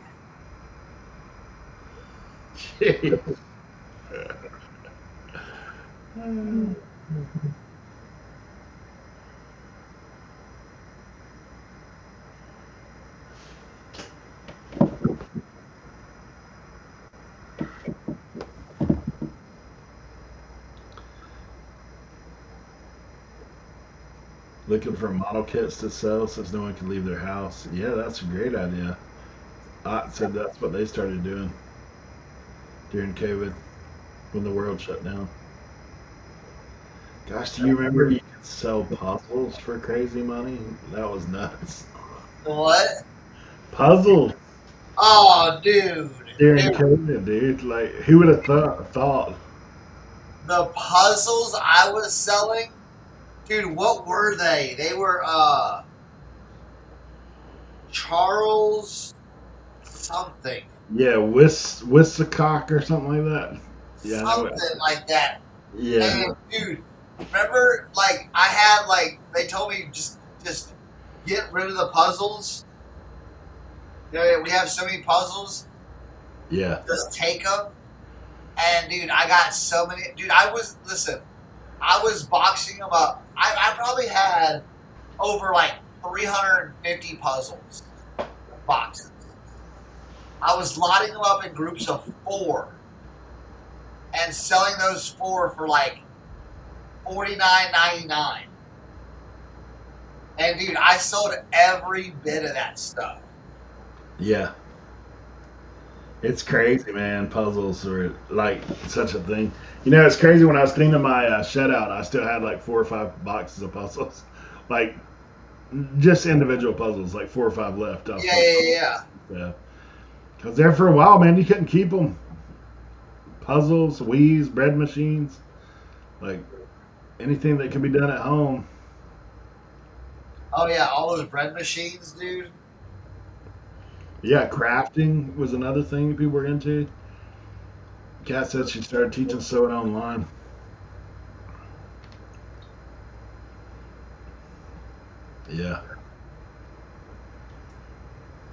The quantity of model kits we were selling is insane. Dropping off 20 a day at the USPS. Yeah. Stuff is wild. Yeah, that was wild, dude.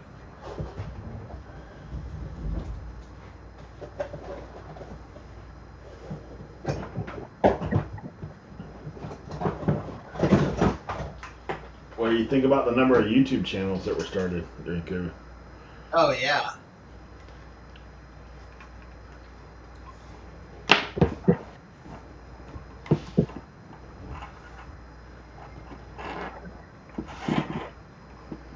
We're gonna have to do something here.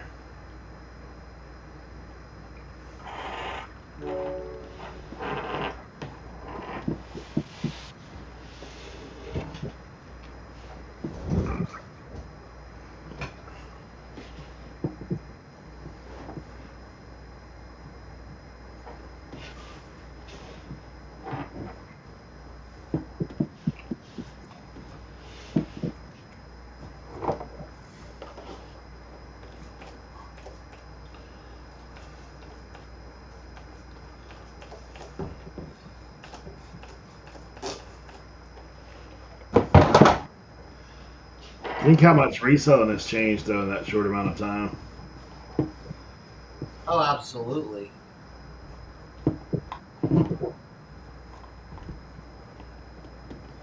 I mean, it's nowhere like it was when I started for sure. I mean, I'm not back to like Tennessee Picker days of having to take stuff to the eBay center, but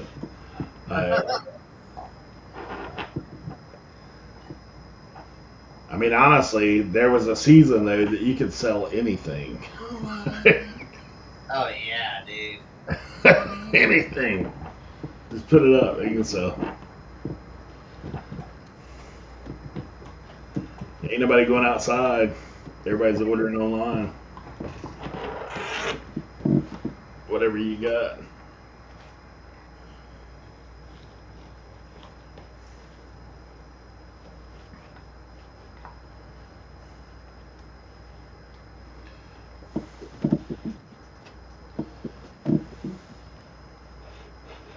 Yeah, honestly that's still a good hustle is online teaching stuff. Reality. Excuse me.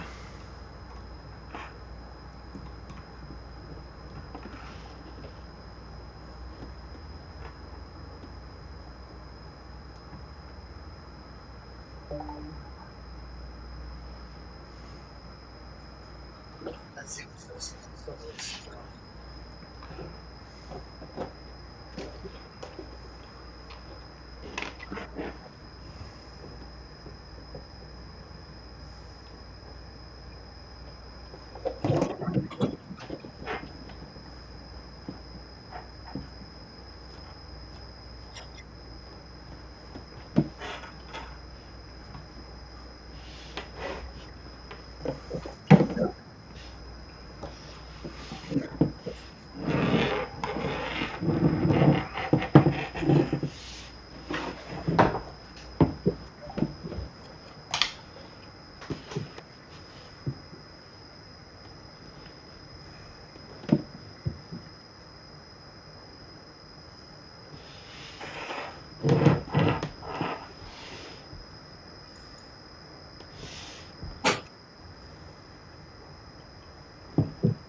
Look at this little thing. What you got? What's that? It so this side of it is for doing Morse code stuff. Yeah. This side of it, apparently you can change the pace of how it goes in or out. Oh. Yeah, this is sells for 120 all day. Wow. That's kind of cool. Like, yeah. Cool. I mean, there's two people that put it up for auction that sold it for like $50, but Yeah. like the sold comps are like 120, 125, 120, 127, 180, 71 on auction, 124, 76 on auction. Yeah. Huh. If I put this thing up for 110, it'll probably sell before we get off the show.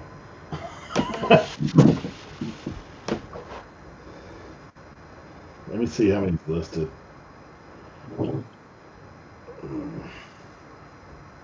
There's been a truckload of them sold.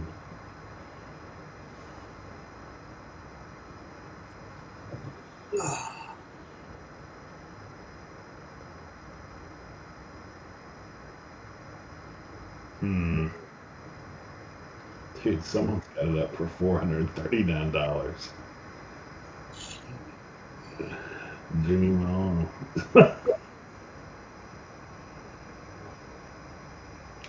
Man, there's not many out there today. 1, 2, 3, 4, 5, 6.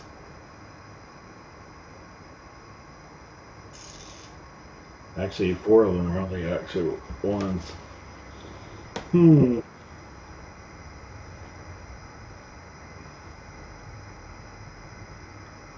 430. Wow.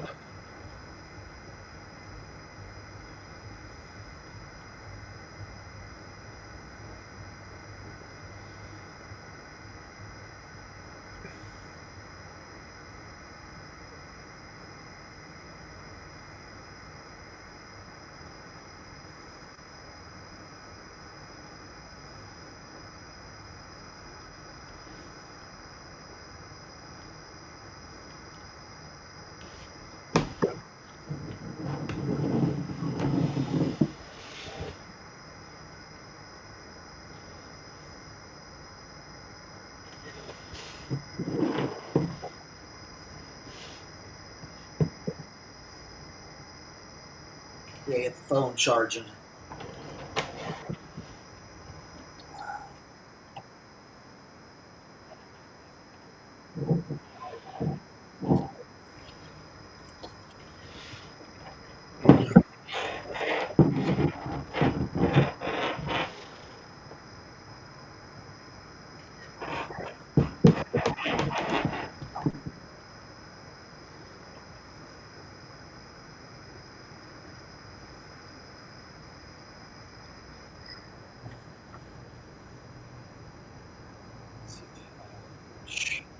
Oh, just enough. Just enough right here. Here. Oh. Sit down right here. Okay.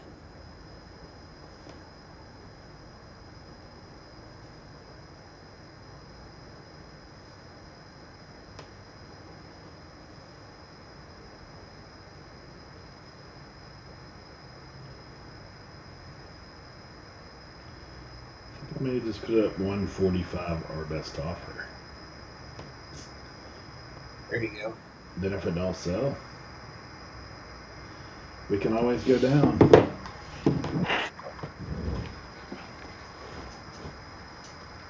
Being there's only like 4 of them out there.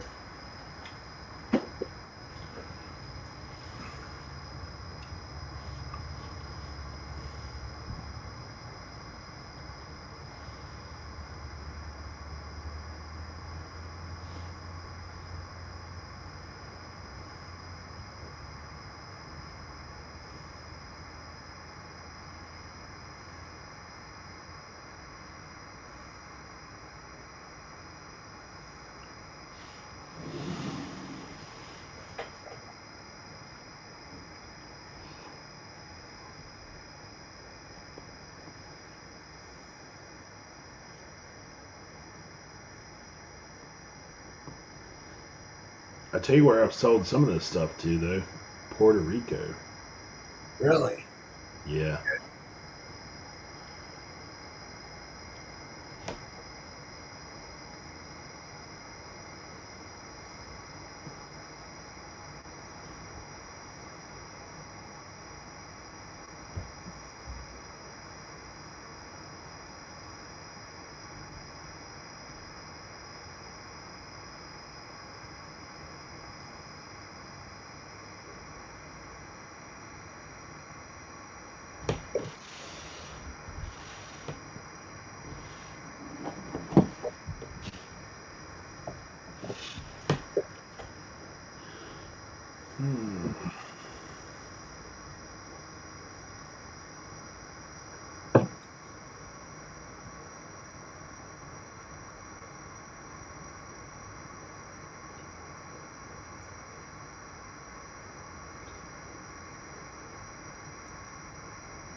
Listening.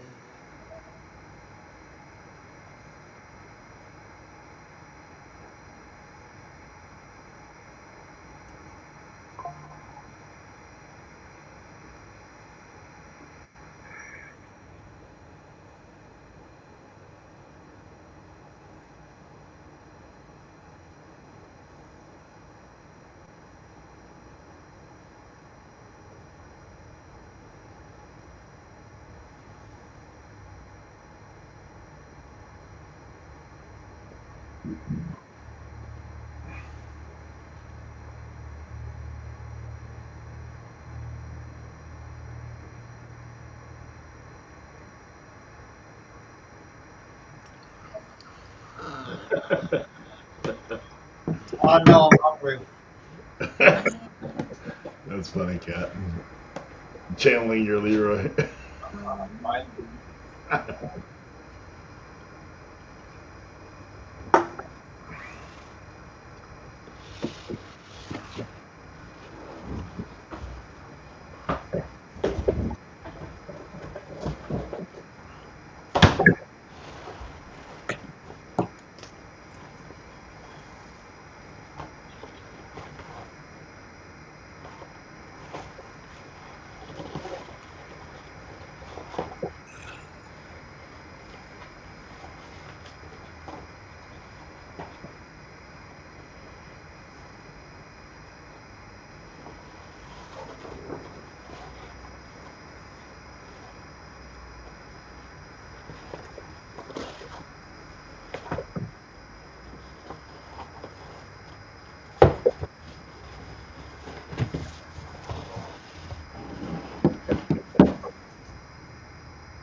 Whoa.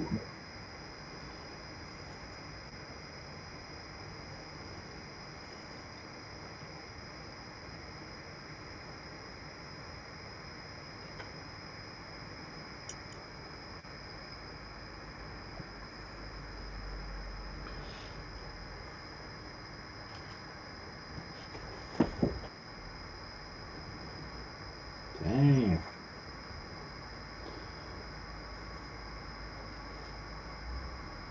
Let's see here. The manual.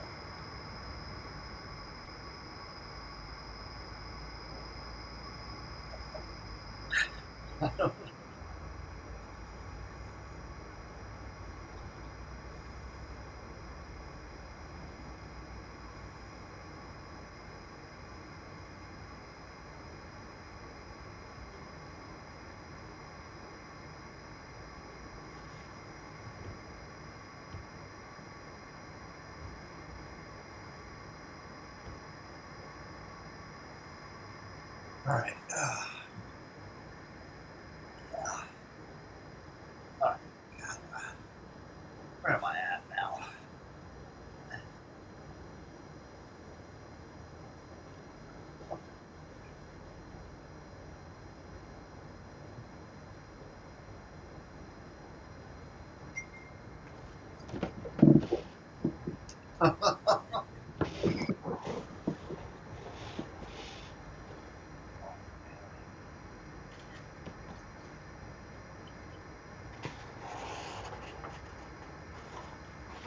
There's drama going on our Little League baseball team.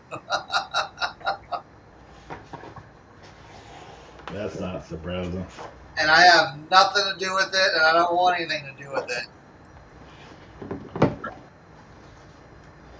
Yep, that is not surprising.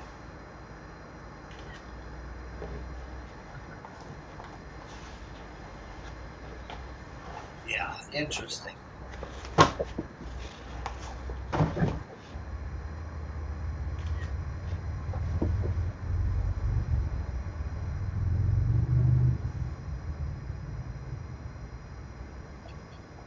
Let's see this.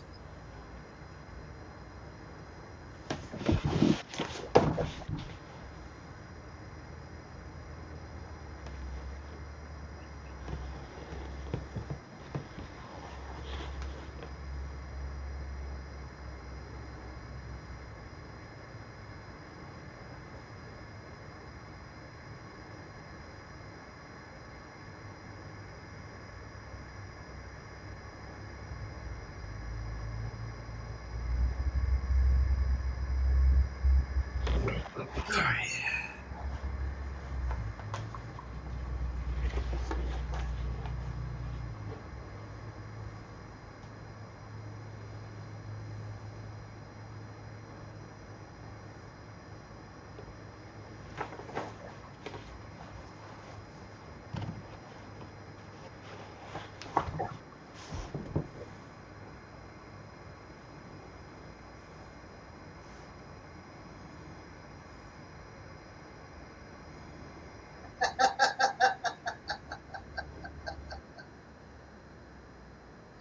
Oh, man.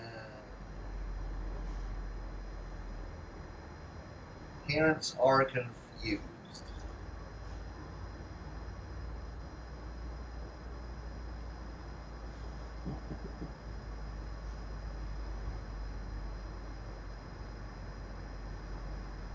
I imagine. Yes, we will still have practice tomorrow, just not tonight. Okay. Okay. We're getting somewhere. Oh, boy.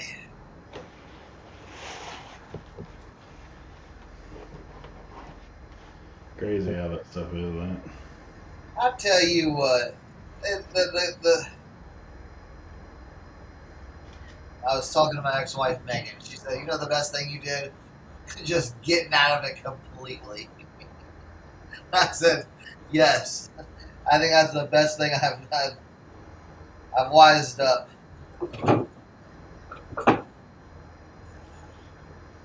Yeah, it's wild how they, people lose their mind over that stuff, bro. And Megan's texting me back and forth because she's seeing the same messages. She's like, what's even going on? I'm like, I don't know. People are confused. I know. The kids are great. The parents are the worst. It just... You know, and most of the time the kids, unless they've been brainwashed by their parents, like they could give a rip, you know? Right, right. Like they're just going out there to have fun. Like that's what they're Yeah. Well, it's always funny because you would think more of the issues would be in spring ball when it's more competitive and everything like that. Yeah. No, it's fall ball. When it's supposed to be like, who cares about the score? It's all developmental.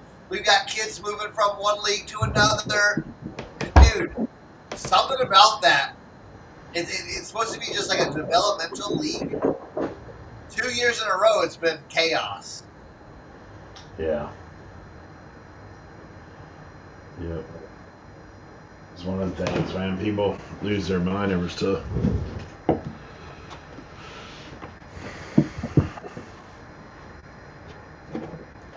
It's always tough too, because you're like, man, like ultimately, end of the day, little Johnny ain't going to the major league. Right? I don't care how much money you spend on this bat. That's the thing. It's like this. I always say like this. Look,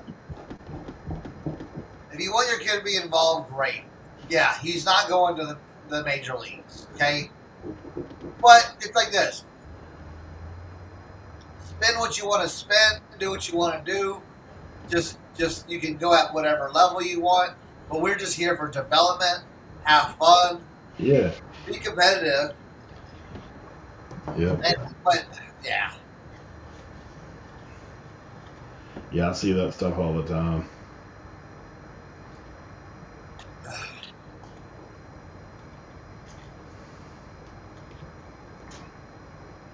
And for Thatcher, it's like however far you get, dog, that's however far you get.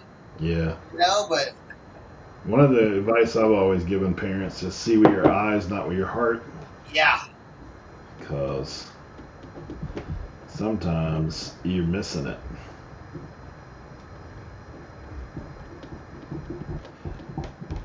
And if your kid starts acting like a jerk, they don't do that on their own. Uh-huh. They have influence in that direction.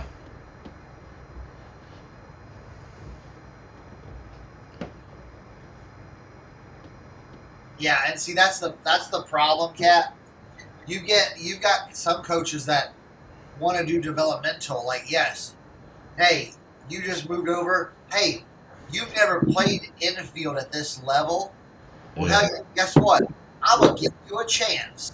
Right? You're at second base, and who cares about this inning? Let them score. Let them score 5 runs, because after 5 runs, the inning's over. Okay, that's why I'm not worried about that's why I'm never worried about the score, because they've got rules in there that make the score or like make scoring weird. So like your team can only score 5 runs an inning. I don't know where Eric went. Oh, there's Eric's back. You can only score 5 runs an inning. So you might have a bad inning, but then you might have a good inning. And then your pitcher can only pitch 40 pitches, which isn't a lot. So it's like, okay, well, why are we even keeping score? Let's just be developmental, and yeah, let's just do a 5-run rule, and let's go. You know why they keep score. I know. For the parents. Well, and there's certain coaches that, yeah, they still want to win. It's like, dude, Glory days. Let's bring back the glory days. yeah, it's like, dude, move your kids around, give them the opportunity. It's like It always used to frustrate me with that, like, because I have coached high school and middle school, and I'm like, dude, there's no reason for your kid, like I did basketball. There's no reason, and I've coached football before. There's no reason for your kid to get to me at the high school level and not know how to use their opposite hand and not know how to set a basic screen. And not know how to guard defensively in a man-to-man position. Like, you're at high school. But the reason why they don't get that is because up to that point, everybody's always concerned about winning. Yeah. So winning develops you into not developed kids. What you're looking for is a stud. 100%. And then you're just gonna ride that until it doesn't work. I mean, I literally coach girls basketball when it's like throw the ball to this kid because they're the best on the team. So that kid touches the ball 90% of the time. No one else ever learns how to do anything. So what happens when you play good teams? They just double team that person. Game over. Right? I was like, now we're going to develop skills. Like, I want you to leave, even at the middle school. I mean, middle school, it gets a little bit more about like, hey, I want to win, but it still, for me, is not it. Because I was like, man, I mean, even JV, like we would get parents that get mad about their kid, like the JV team. You took kids from the JV team to the varsity. Yes, because JV don't count. Like, I mean, to be honest, like it doesn't. JV does not make the state playoff. They don't. So, Yeah. yeah, but we could have won. Like, what are you winning? Like, Well, that's the thing. It's like, yeah, the score. It's like, here's my thing. Because I always say this. You get the parents off your back real quick when you give little Johnny that test. He ain't ready for second base, but guess what? You put him there at second base, and he gets blown past him, okay? It's like, hey, you see this? You see how you missed this? You see what you did here? Okay? That gives you an opportunity to coach, and it gives the opportunity to the kid to say, you know what? He gave me this opportunity, but yeah, I may need to practice a little bit more to get there. Yeah. Well, I mean, and that's the thing too. Like, if you never put kids in give them an opportunity to fail, like, That's what I'm saying. You gotta let them fail. Yeah. One year I did straight like old school Carolina, man, 5 in, 5 out. Like, cause we had 11 kids. I did 5 in and 5 out, and the 11th kid, most of the time when you look at them about putting them in, they're like, I don't want to go in. It's like, why didn't your daughter play?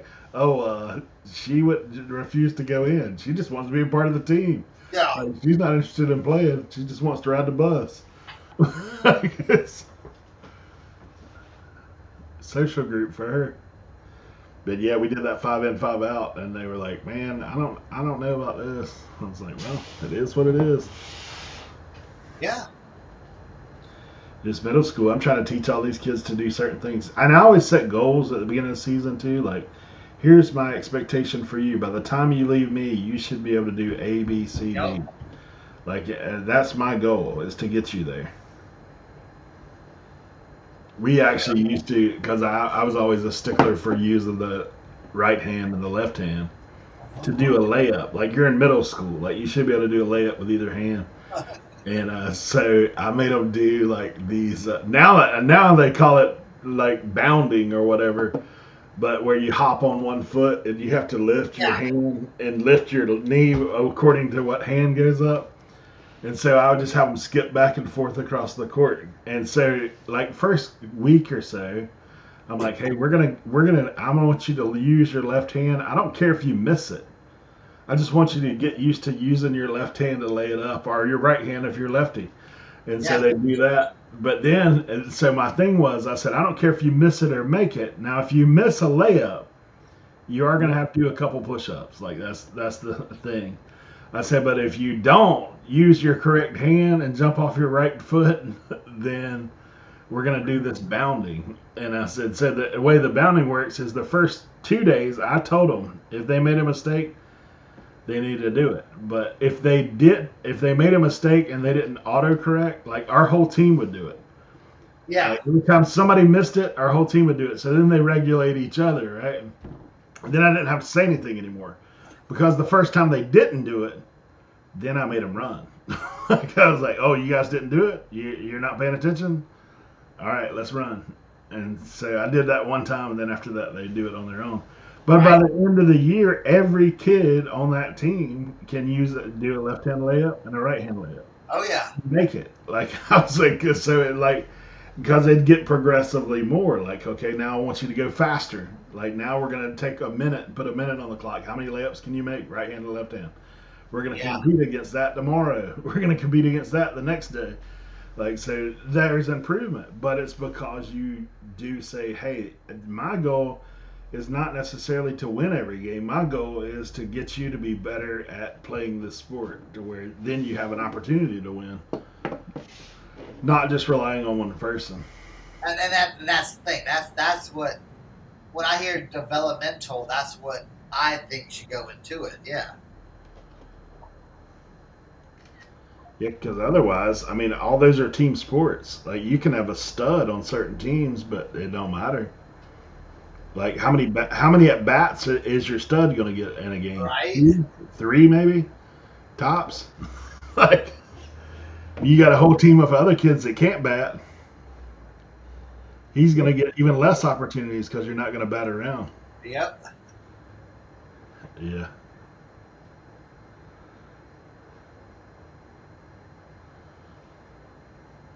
That's the same thing. Like my daughter now coaches volleyball, basketball, and in volleyball, it's a lot more evident. If your team's not good, I don't care how good you are, you're not going to be good. Right? You can't set yourself.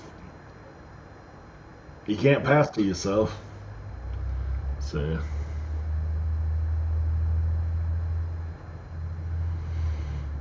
Mm.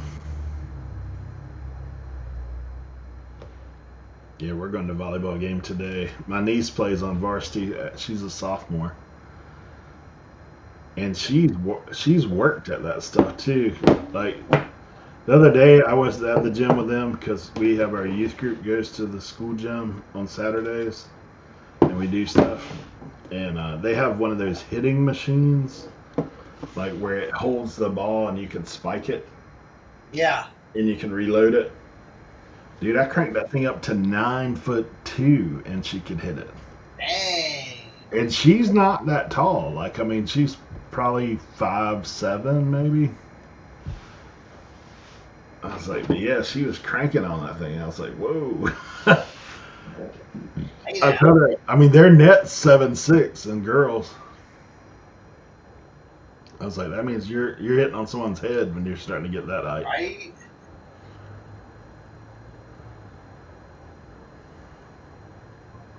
Her sweet spot's about like 9, 8, 10, something like that. That's the where she can get some power behind it. But she's hitting that one on a power heat. I was like, well, then you start setting you a little higher then. Get you off the net. Right?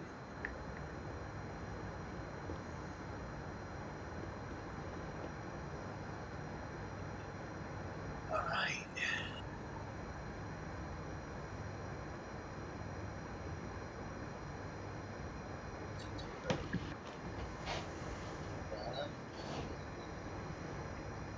I got a few listings in today. Me too. I mean, listen, the way I've got it set up now, my listings, I can just roll, dude. Like, you know, like say this Mariah Carey thing I have right here. Front, back, maybe a title page, maybe 4 pictures at most. Run them through Photoroom, okay? Get them all edited nicely. It doesn't take that long anymore, especially with flat type stuff like that. All right. Then I just run it through the program, and it says, here's your title, here's your description, here's the item specifics, and I just plug all that stuff into eBay on the app. In the photos, it tells me around what comps are listed for this, take offers. Okay, I'll trust that number. It might be a little high. Who cares? I get some interest. I've got some. This stuff right here, I got listed for $40. Someone sends me a $20 offer. It's out the door. You know, it's literally out the door. Yep, I mean that's the difference in some of that for sure. And this is stuff like, man, because I just take a whole bunch of pictures, dude. At night before you go to bed, hey, let me just, you know what? Let me just get 10 more listings in. Pop, pop, pop, pop, pop.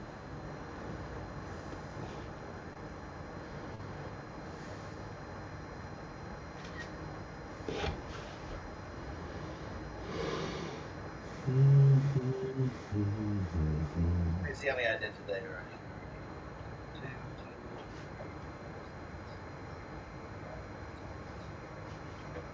Yeah, 12 listings today. Thanks.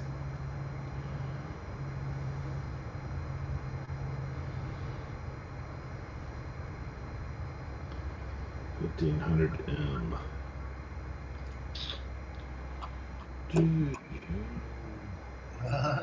Right, Matt?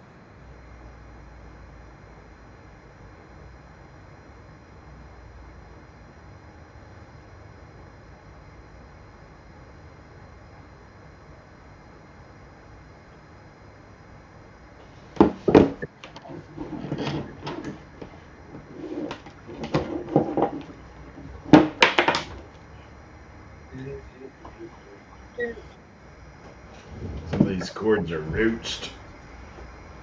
Ah. This one right here, the plastics or the rubber's coming off the whole cord. Dang, dude. Oh well. It's okay. The unit it was attached to sells for like 100 and change. So, if you guys ever look up ham radio stuff, this brand, I don't know how to say it.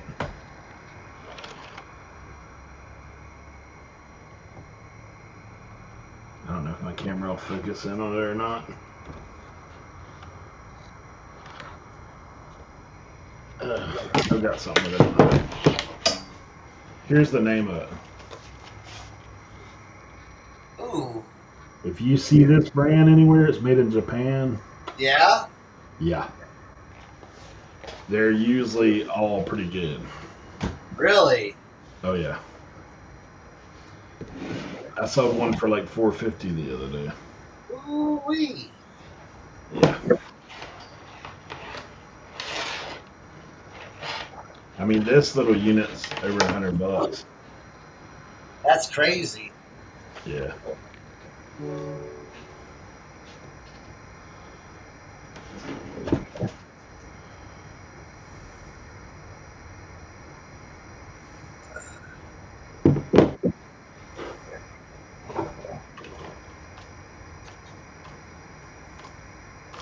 Another one.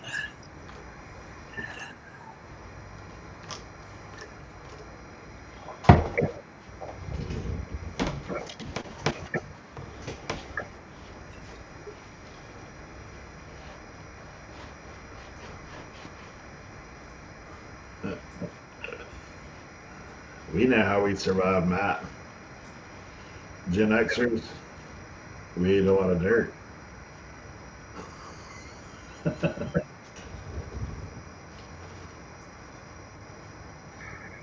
I know, I see those posts from time to time.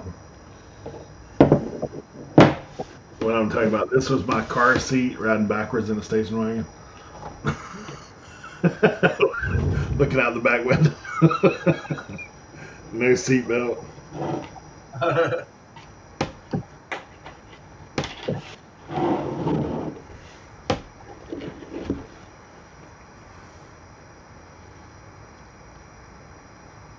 Play outside.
Survival of the fittest back then. Yeah, for sure.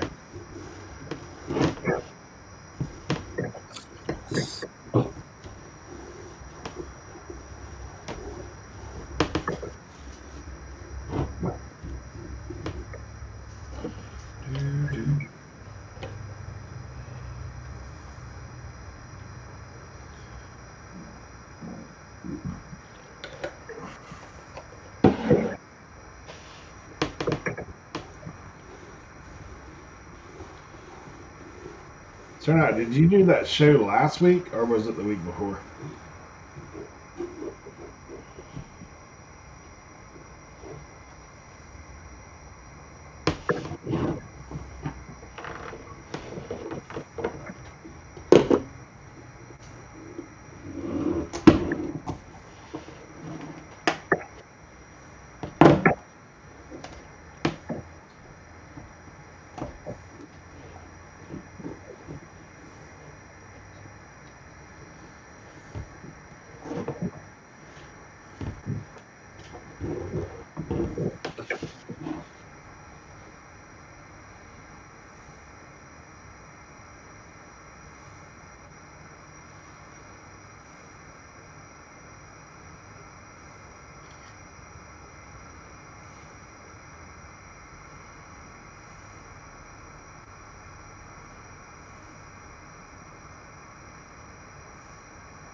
There we go. Another one listed.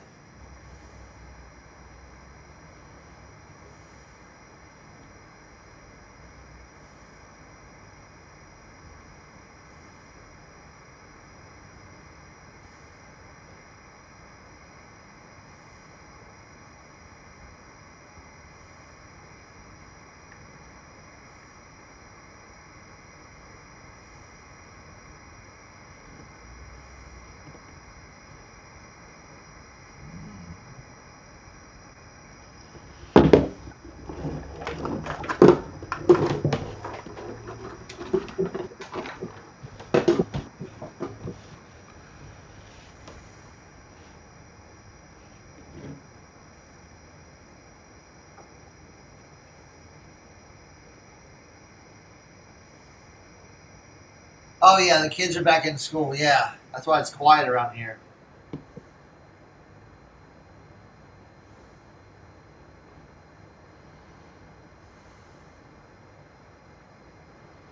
And the app is loading my pictures so slow. Is it? I don't know what that's about. Weird.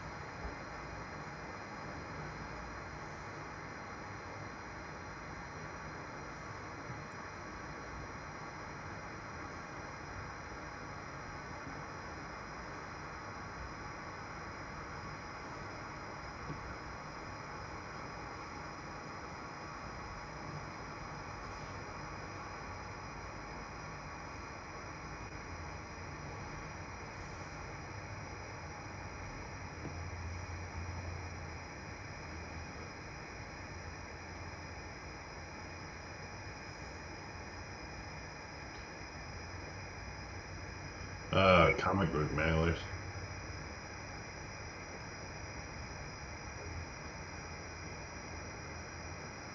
Those work pretty good, Cat. I had some for a while myself.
Okay.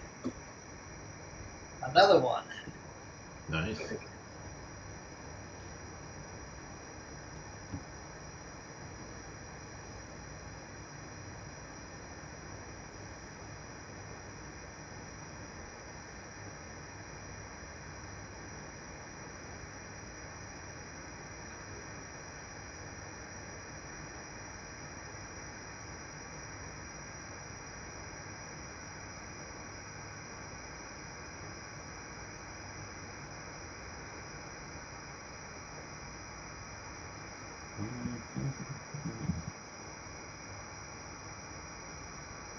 Okay.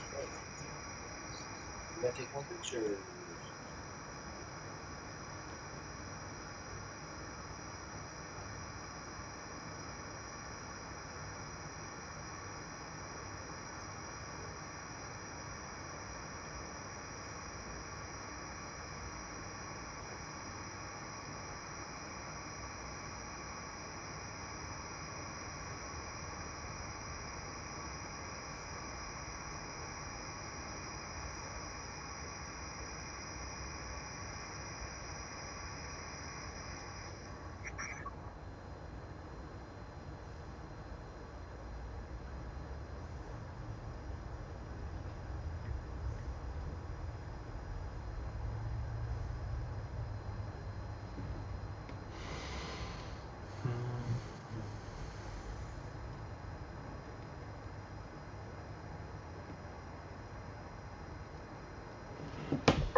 They probably have something comparable on Amazon or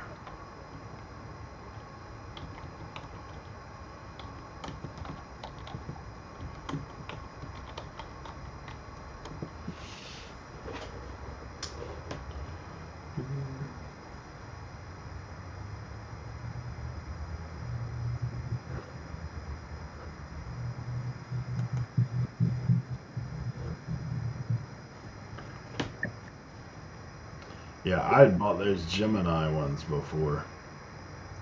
They're kind of expensive, more expensive, but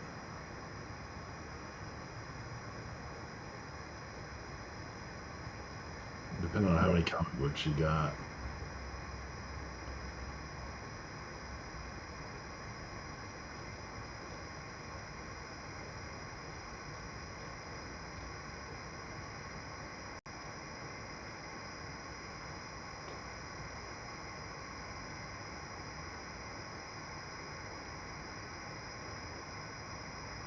I've used those rigid mailers too before, like the ones that are the solid cardboard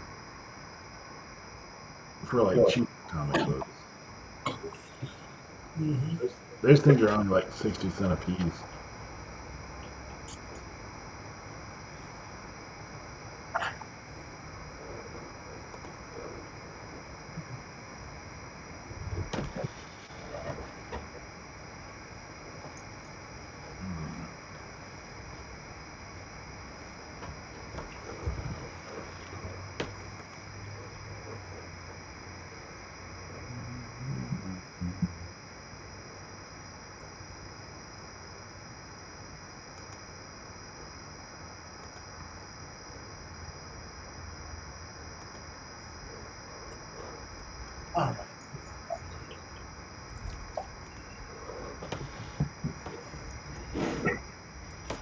We got some Mariah Carey.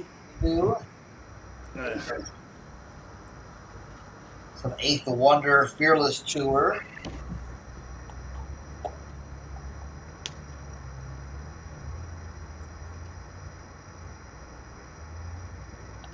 We got some Hendrix magazines. Mm.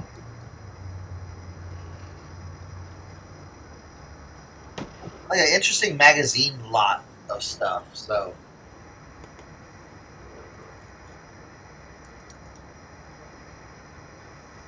Oh, can't show that one.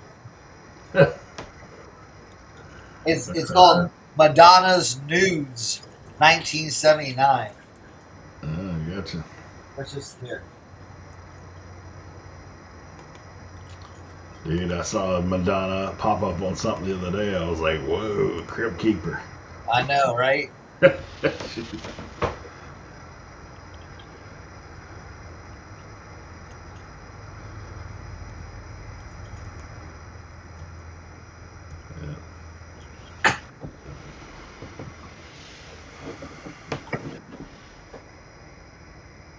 Or some other stuff. Let's see.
We got all kinds of stuff. I think this has got some value right here. The Smiths right here, this whatever this is, it's like the Meat is Murder tour. I think this has some value right here. We'll look that up in a second. But did you know that Rolling Stone magazine used to come in like this? Like in a newspaper form? Look at that.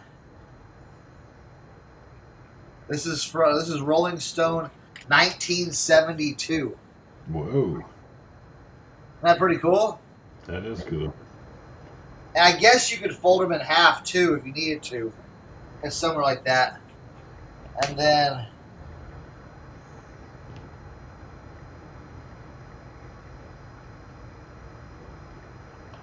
the Beatles giant color pick.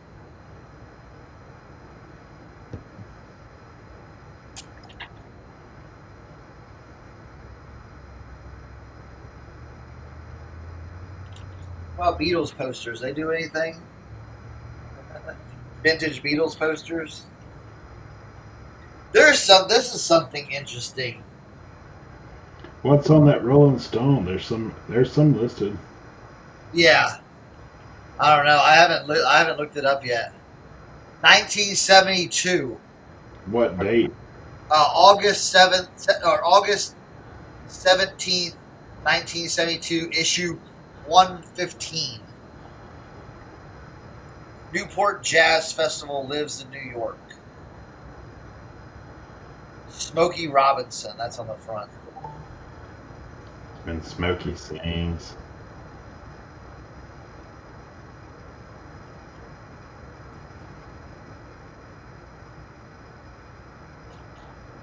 I think this one's really cool.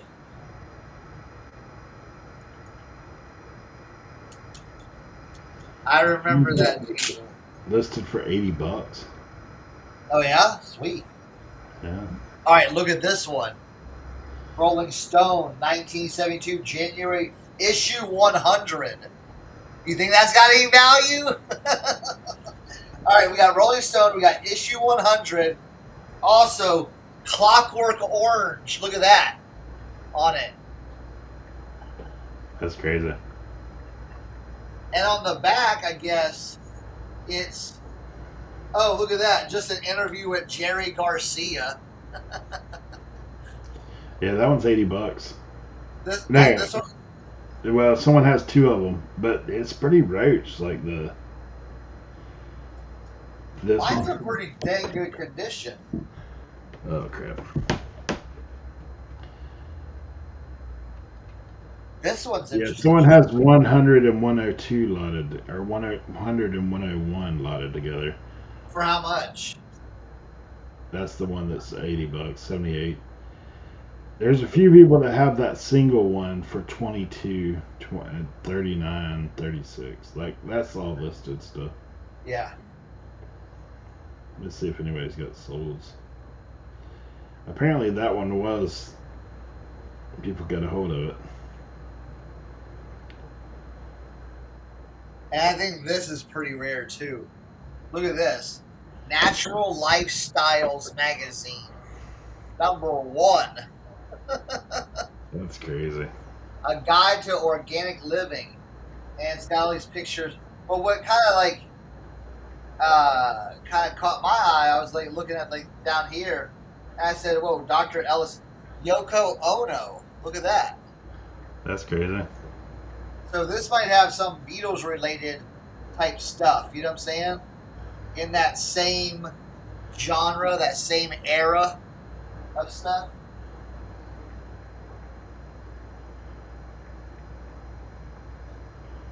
Yeah, we got the Pulp Arena Tour. That was a famous Canadian rock band. And then we got Susie and the Banshees.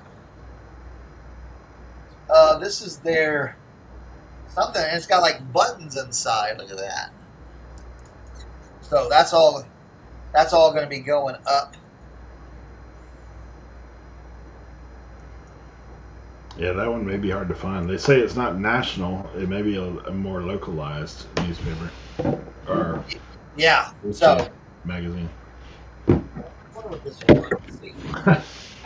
Cat says, "I remember that." Jeez, I'm old. I know, right? Mm.